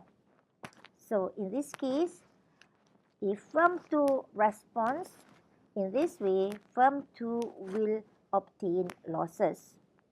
Alright. Similarly, if we want firm to move first, then obviously firm 2 will produce sweet because the highest profit for cereal production for firm 2 is sweet with 20. Okay, others we have -5, 10 and -5. So 20 is the best. So if firm 2 is allowed to move first because of the technology, advancement in technology and whatnot, then firm 2 will produce sweet as well. Then firm 1 can only produce crispy, receive a bit lower profit than firm 2, which is 10.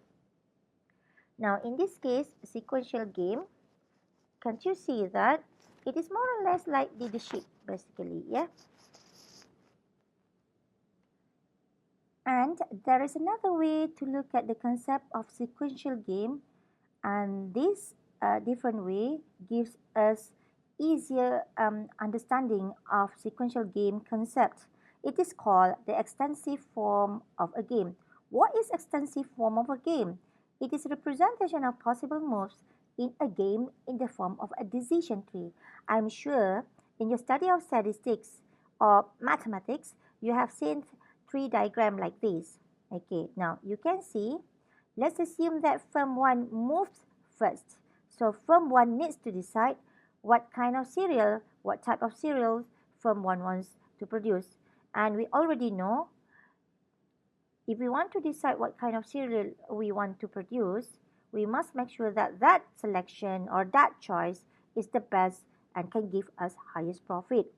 So in the extensive form here, using tree diagram, in order for firm 1 to decide, we must move backward. We work backward from the end.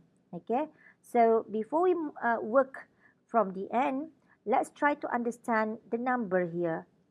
Okay, if you see the number here, all of these 5, 10, 20 and -5 here in the first column here, this is payoff for firm 1.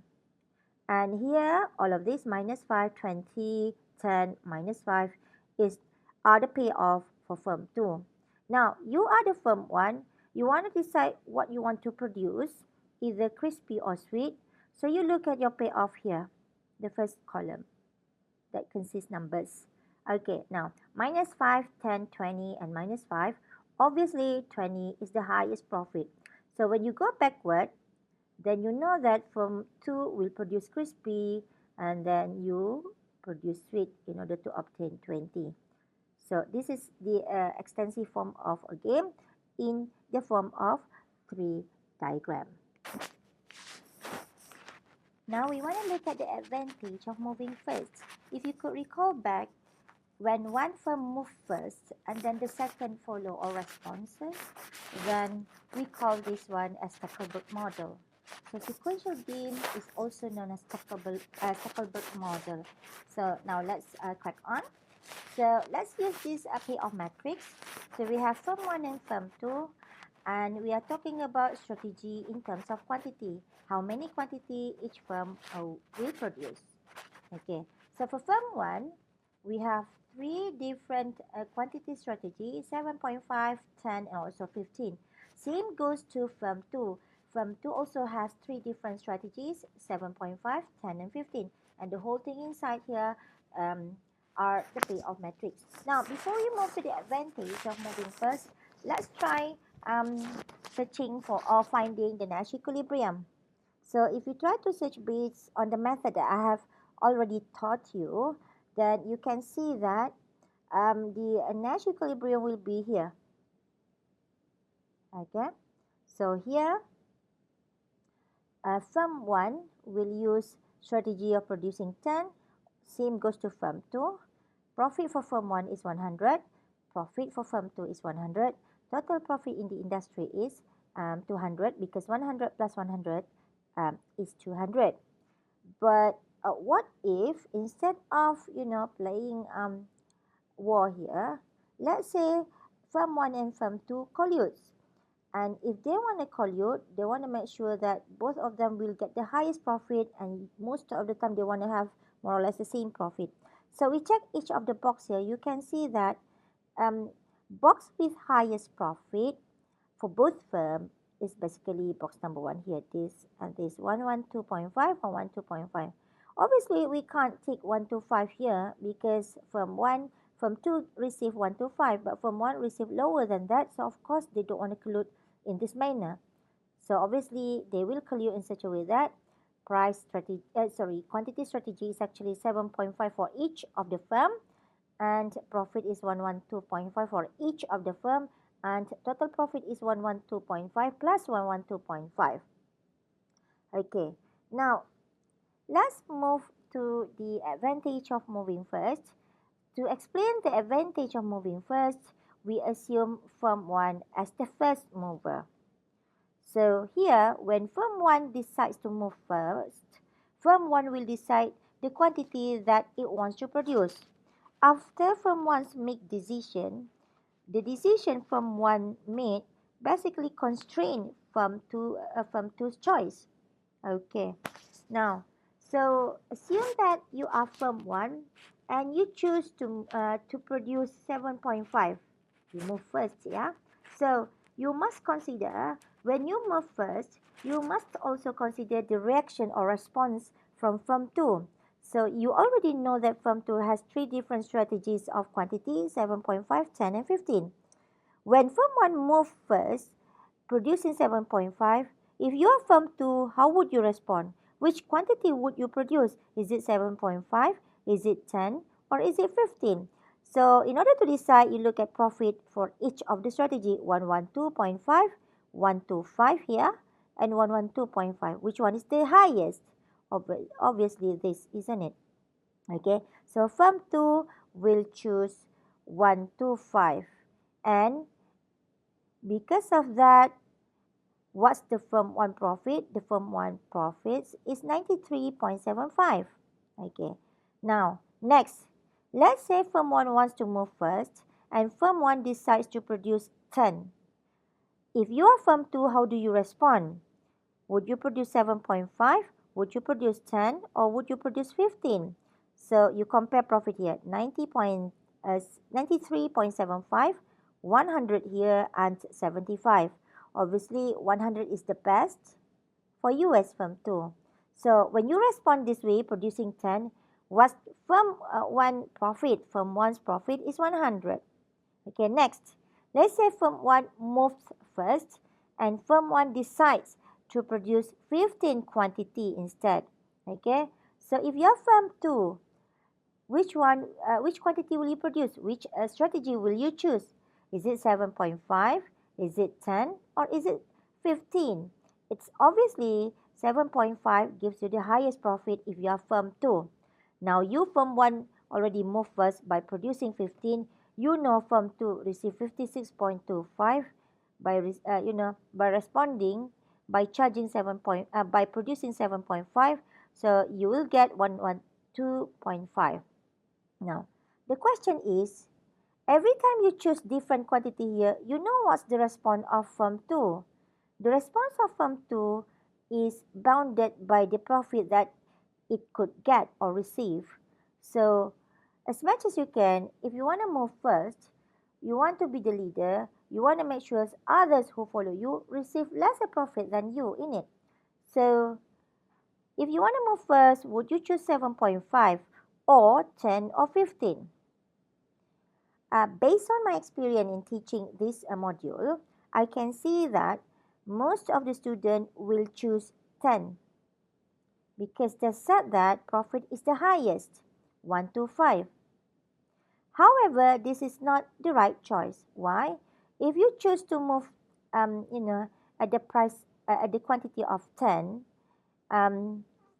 thinking that you can receive, 125, then it is wrong because firm 2 will respond back to you by producing 10 because firm 2 prefer 100 profit over 93.7 and also 75 in it. Alright, now if you want to move first, I advise you to choose 15. Why? Because not only this is somehow good profit, but also the profit of the rival or the competitor is far behind from your profit. Okay, so 15 is the right decision. So can you see the advantage of moving first is that you still have higher profit, though it's not as high as 125, but here you can see the difference is very huge in terms of profit. And firm 2 of course cannot overtake you by producing lower quantity, so as to reduce the price, because if they produce lower sorry, not lower quantity, yeah, producing higher quantity, because higher quantity still give them lesser profit than 56.25.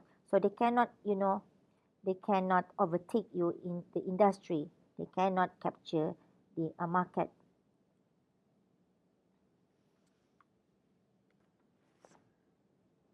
Sometimes in any business sector, you will hear the problem of competition threats and also rivalry between firms in the industry.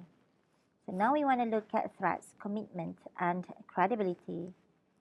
So we use this payoff matrix.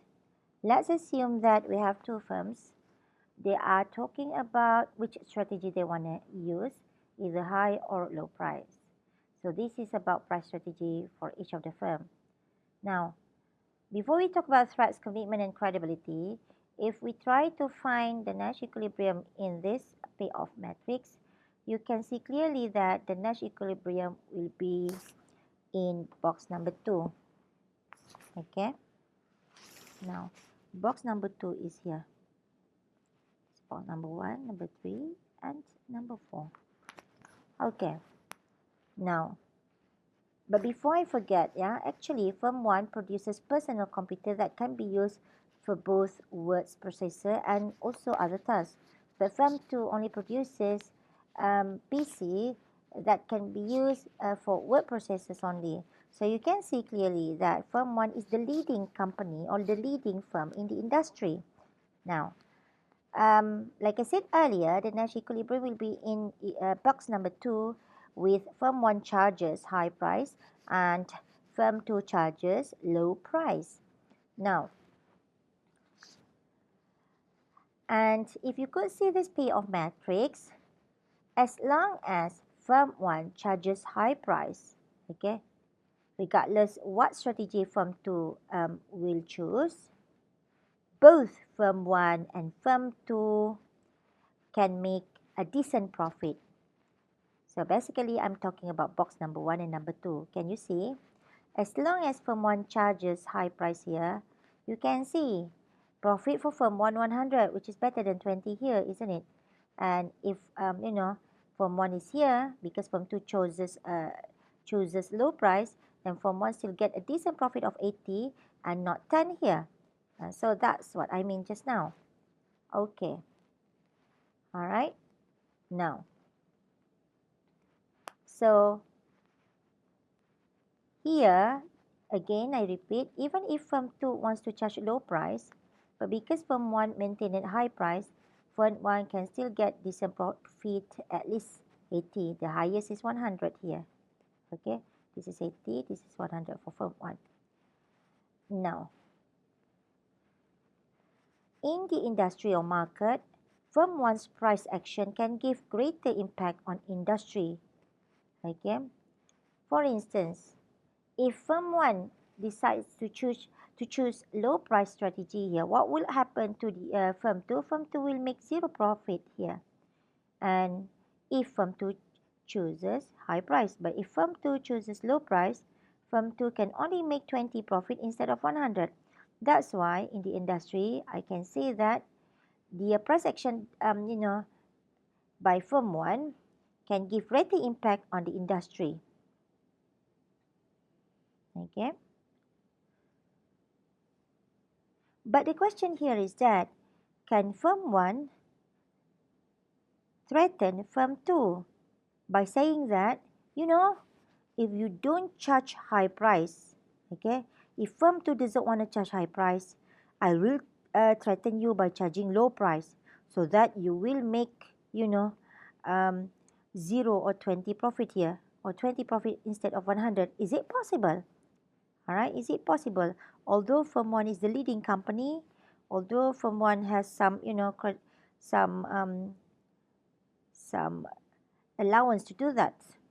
Okay.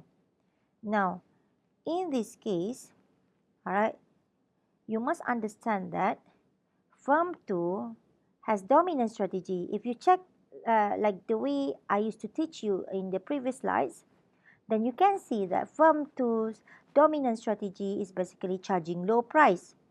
So you could understand, yeah, when firm 2 has dominant strategy, which is charging low price, and firm 1 tries to threaten you, obviously firm 1 cannot.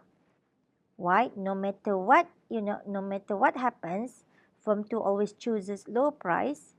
And if firm 1 tries to choose low price here, then firm 1 may end up with box number 4. In box number 4, the profit for firm 1 is only 10. The profit for firm 2 is 20. Alright? If let's say firm 1 threaten firm 2 to charge low price, if firm 2 doesn't want to charge high price, and then firm 2 follows what firm 1 requests, then you see we end up with box number 3. Firm 1 gets profit of 20, firm 2 gets profit of 0. But 20 here and 10 here are not a decent profit for firm 1. So it's not worth it doing, it's not worth it for firm 1 to threaten firm 2 in this case.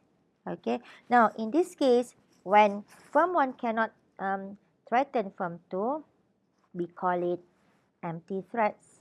Okay. And firm 1 in this case, obviously firm 1 doesn't have credibility to threaten firm 2. You want to, threaten firm 2, you must be so sure that when you threaten firm 2 has to do it, and that you must be committed. And when you're committed, even if you have to suffer from 0 profit, but it won't last longer. Later, you know that firm 2 will follow you, then you can get highest profit after threatening firm 2. Okay, I'll show you another different example of payoff matrix in which we don't have empty threats, in which threats is possible. Before I show you whether the threats is possible or not in this payoff matrix, let's look at this payoff matrix first. We have two different firms producing, small engines or big engines for far out engines company, and then small cars or big cars for race car motors. Now you can see far out engines produces engines that will be used in the car produced by race car motors. So they are basically complementary in terms of production. Okay, so here we can see far out engines has two strategies, either to produce small engines or big engines. Okay, and far out engines sells most of its engine to race car motors, only few to others.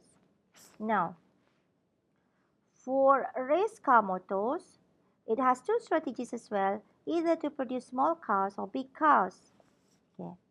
Now, if we try to find Nash equilibrium here, if you try to check it one by one, so here we have box number 1, we have box number 2, we have box number 3, and we have box number 4.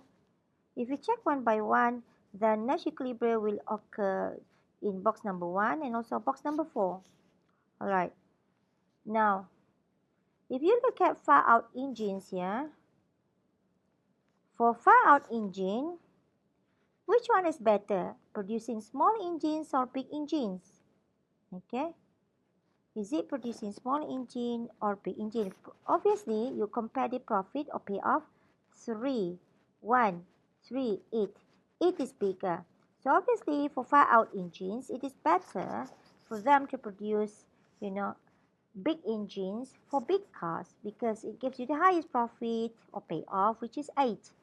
Now, what about race car motors? Which one is better for them in terms of production? Is it small cars or big cars? Now, we look at the profit again, 6, 1, 0, 3. It is obvious that 6 is better, so obviously small cars is better for race car motors. Alright, next. So, we know that when far-out engines produces small engines or big engines, um, this firm depends heavily on race car motors and makes its production decisions in response to race cars production plans. So if race car produces small, then only far-out engines produce a small engine. But if race car motors decide to produce big cars, then far-out engine produces big engines. So that's why, far-out engines firm depends heavily on race car motors in the production. Okay. Now, next, is it possible for far-out engine to threaten race car motors here? All right. How far-out engine can threaten race car motors? If you can see here, obviously, far-out engine can wants to have big engine so that it can gain the highest profit, which is 8. Okay, but we know that for race car motors, it prefers to produce small cars. So there's a contradiction here. All right. So how can far-out engines company threaten race car motors? Far-out engine companies can threaten race car motor by saying, we don't want to produce small engine at all. Okay, so if we don't want to produce small engine at all, now you look here. That means when you don't produce small engine, your profit here is no longer 3. It should be 0, isn't it? Your profit here is no longer 3. It should be 0 as well. Okay, can you see? Alright, so this is the threat done by far-out engine. Actually, the threat done by far-out engine here, alright, leads to 0 profit if far-out engine doesn't want to produce small engines. But remember, okay, far-out engine has made its threat credible by visibly and irreversibly reducing some of its own payoff in the matrix.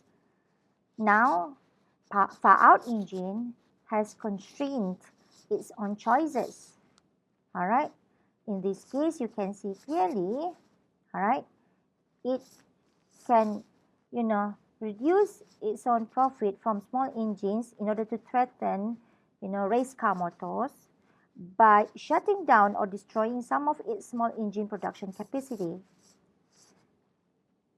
So, this is, if you look at this table, this is the modified production choice problem after far-out engines threaten race car motors. So now, let's try to see whether race car motors wants to produce big engine or not, to follow what far-out engine says or not. So here, obviously, this one no, this one yes. This one no, this one yes, isn't it? This one yes, this one no. This one no, this one yes. Can you see? We end up in box number 3 here, number 4 here. Okay, can you see? Alright, the threat is credible because now when far-out engine decides not to produce small engine, you can see profit is 0 when it decides not to produce small engine. The only best outcome or Nash equilibrium is in box number 4. Can you see race car has to submit to far-out engines in a positive way anyway and produce big cars so that far-out engine produces big engines. Far-out engine can get 8 as payoff or profit. Race car motors receive 3 instead of 6. So in this case, we can see that far-out engines threats is credible visible. So now we are done with game theory. We want to move to another different types of transactions in business. We call it auctions. Some auctions might be familiar to you. So let's look at different types of auction formats. So we have in general three different types of formats: English or oral auction, Dutch auction, and sealed bid auction. Now let's look at English auction or oral auction. So in this English auction, usually seller actively solicits progressively higher bids from a group of potential buyers. So all buyers know this as they are present in the hall. So we have chairman, okay, we have seller of the product. So what they do is that the seller of the product will also sit in front together with the chairman, and he or she will show you the product if the product is available and easy to carry. But if not, they just show you the photo. Okay. Now the chairman, what the chairman will do is the chairman will see the bidders. When the bidders starts to bid the price, um, the chairman will pick the highest price. So here the auction starts here when the first bidder sees the price. Let's say we are selling an antique item, let's say an antique watch, for instance, and then the seller show in the hall to all the potential buyers the watch, and the chairman would say, okay, now we start bidding. Okay, the first bidder, and then the first bidder will raise up the hand and show the price, let's say, and shout out the price, let's say £20, and then the chairman will pick the second bidder. The second bidder raise up the price, and the second bidder will bid up the price, let's say 25. The process will go on until there will be no bidder at all to surpass the current high bid. And then when no one is willing to surpass the current high bid, then the item is sold to the highest bidder at the price bid by the highest bidder. Okay, so that is English auction. Now we move to Dutch auction. Dutch auction is actually the opposite of English auction. In English auction, we bid up the price, but in Dutch auction, the price of the item first is very high. So it means the item is sold at a high price. But when there's no buyer, then the seller reduce the price at the fixed amount. Okay? Then the first buyer who accept this lower price can buy the item. Now, you might be wondering why in Dutch auction we bid down the price. So what kind of items or products sold in Dutch auction? So you must understand that when the initial price is very high and then suddenly the price is reduced, then the item must not be a durable one. The item must be a perishable one. For instance, usually tulips. So that's why it's called Dutch auction, because in the Netherlands you can see a lot of tulips when spring sprung. So here they have a lot of tulips in the Netherlands during spring, and then they sell the tulip for decorations and whatnot.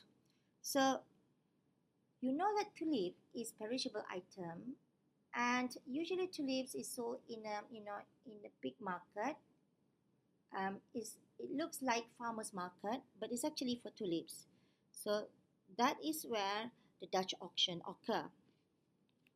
All right.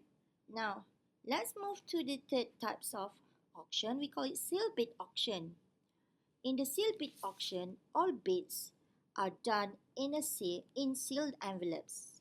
Okay, so let's say we have 5 potential buyers who wants to buy an antique pen, for instance. So all of these bidder will write down their own price that they want to bid in a piece of paper and then put it in the envelopes and then seal it. So person A, bidder A, doesn't know what is the price bid by person B or bidder B. And then they pass the envelope to the chairperson, and then the chairperson will check the highest bid, all right? And then it the price the item will go to the best bidder. What the first price auction and the second price auction has to do with the seal bid auction.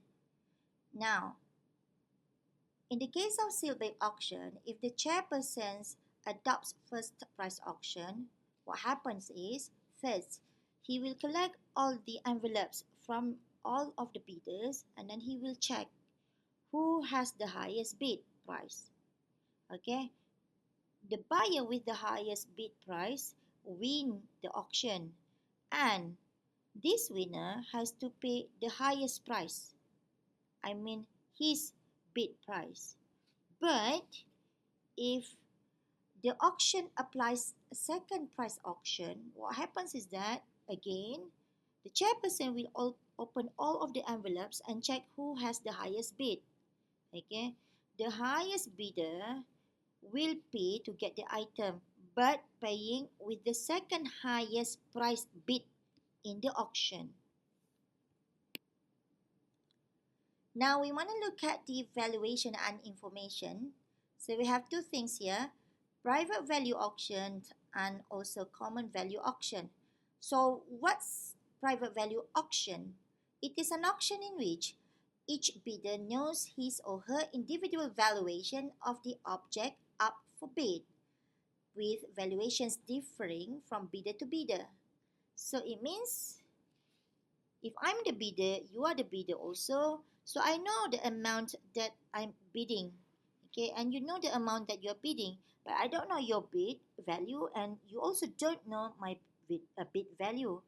So one good example is seal bid auction in it. But the common value auction, it is an auction in which the item has the same value to all bidders. But bidders do not know the value precisely and their estimates of it vary. So for instance, I give you an example. Let's say we want to bid for a camera, let's say Canon camera. And we know that, okay, when we bid, we always think that that camera is a used camera, or in Malaysia we call it second-hand camera. Okay, now, so when we bid, okay, I bid, you bid, another person bid. So when we bid, more or less the value of the bid that we have, the price that we bid, is more or less the same. For instance, I bid 249, you bid 250, another person bid for about 246. Okay, so more or less the same. But all of us don't know the actual value of that item. Okay, we don't know precisely the actual value of that item. And it happens when I was a student. So my friend resell back the Canon camera in eBay platform, and then he purchased that camera for about 250 pounds. Okay, then when he resold it back in eBay platform, there were so many potential buyers bidding up the price, and it ends up with 500 pounds. So here everybody knows the price that has been bid up, but they don't know actually the actual price, which was 250. Okay, so most of them, the potential buyer, when they bid the camera price, it was around 490, 495, and the highest was 500 quid. So you can see among these bidders or potential buyers, they bid more or less the same common value, which is between 490 to 500. But all of them didn't know the actual value of that camera. As I already informed you, it was only around 250 quid. Okay. In the textbook, the common value auctions give you different example. Now suppose that you and four other people participate in an oral auction to purchase a large jar of pennies. So you imagine there's a jar or a jug with a lot of pennies or cents, let's say 1 cent, which will go to the winning bidder at at egg price equal to the highest bid. Okay, so every single bidder needs to estimate how many pennies in that jar. The one with the closest estimation will get the pennies in the jar. Okay, now, but here you can see when first bidder starts to bid, let's say we have 500 pennies, the second bidder will more or less estimate, let's say 490, the third bidder will more or less estimate around 495, and so on and so forth. So you can see everybody will estimate the number of pennies in the jar, which is quite close to each other's in terms of estimation. But do they know the actual number of pennies in the jar? No, they don't. Okay, so this is common value auction. There is another thing about auction here. We call it the winner's curse. So what is winner's curse? It is a situation in which the winner of a common value auction is worse off as a consequence of overestimating the value of the item and thereby overbidding. Now you have to understand, when you play auction, okay, when you involve in auction transaction, it is very addictive. Okay, it's like drug. Once you get into the bidding process, you are addicted to it because you get excited when you bid up the price. So I give you one example. Let's say everybody thinks that when a seller shows you an item and then the seller says this is an antique pen, for instance. So all of us believe it. But sometimes you never know where did the seller get the antique pen. Perhaps he gets it from car boot sale. Okay, so it actually happens in England, yeah. So you may get the antique pen from car boot sales for only about, let's say, £1 or £1. And then you think that you want to make profit out of it by reselling it back in the eBay platform. Now, when you resell it back in the eBay platform, you allow all the potential buyers to bid up the price. Now, of course, you can start with, let's say, 99 p, or in Malaysia we call it 99 cents. Then you can see all potential buyer bid up the price, and sometimes you don't even expect that the price can go up to, let's say, 100 quid. All right, so these bidders, they don't even know the actual price of this so-called antique pen, but because of additive in nature, or I mean the auction is additive in nature, so they start to keep on going bidding up the price until some of them believe that if they don't get it, it is a loss. So they just keep bidding up the price until it becomes very high in terms of value. And then let's say person A wins the bid with the price of bidding here equivalent to 100 quid. But you remember the cost of buying the antique pen is only 1 quid from car boot sale. Now how much profit has the seller made? Obviously 99 quid, isn't it? But what happens to the buyer here? The buyer is the winner. The winner has been cursed in such a way that the winner win the game but has to pay a very or extremely exorbitantly high price for the so-called antique pen when he or she can actually get it from car boot sales for only about a quid. So this is winner curse. It is a situation in which the winner of a common value auction is worse off as a consequence of overestimating the value of the item and thereby overbidding. So in this case, the bidder, the winners, has overestimated the value of the antique item, thinking that the antique item or the antique pen is so valuable as if that it is like Mona Lisa painting, but in fact it was just 1 quid in car boot sales. So he has been cursed anyway. How to maximize auction revenue here? If you are a seller, there are some useful tips for choosing the best auction format. So you need to choose the right format first, then only you go to the auction, and then you can sell your product, and then you can make some revenue and also profit. So first, in a private value auction, you should try encouraging as many bidders as possible, because the more bidders you have, the higher the potential for the bidders to bid up the price higher and higher. So from here you can make more revenue and profit. But number two, in a common value auction, you should first use an open rather than a sealed bid auction. Because why? As a general rule, an open auction, let's say an English auction, will generate greater expected revenue than a sealed bid auction. Why? Because when the first bidder, reveal his price, the second bidders will bid up the price, knowing the price of the first bidder. So and then so on and so forth. So for you as a seller, when you see this, you can see how expected revenue can increase from the bidding up process that has been done explicitly in front of everybody. Okay. Now, the second one, reveal information about the true value of the object being auctioned. Okay. So, try to think how revealing information about the true value of the object being auctioned can help you to maximize auction revenue.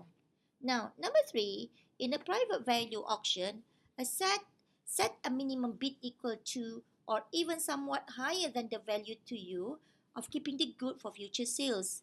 Okay, so it's better to bid up with the highest price possible or the highest price that you can pay if you really want to get that item, so that you can be social. At least 90% you can get that item, given that other bidders cannot bid up the price more than the price that you have bid. Okay, now when it comes to bidding in collusion, buyers can increase their bargaining power by reducing the number of bidders or the frequency of bidding. Why? Because the lesser the buyer, the more chance for you to get the item with lower price bid. Okay? In some cases, this can be accomplished legally through the formation of buying groups, but it may also be accomplished illegally through collusive agreement that violate the antitrust law. So sometimes, if you know that collusion is not allowed in your country, but you want to get united with other bidders so that all of you can get benefit from buying that, um, auction item. So you try to collude secretly. You have collusive agreement secretly, and then you start to collude at the same agreed price.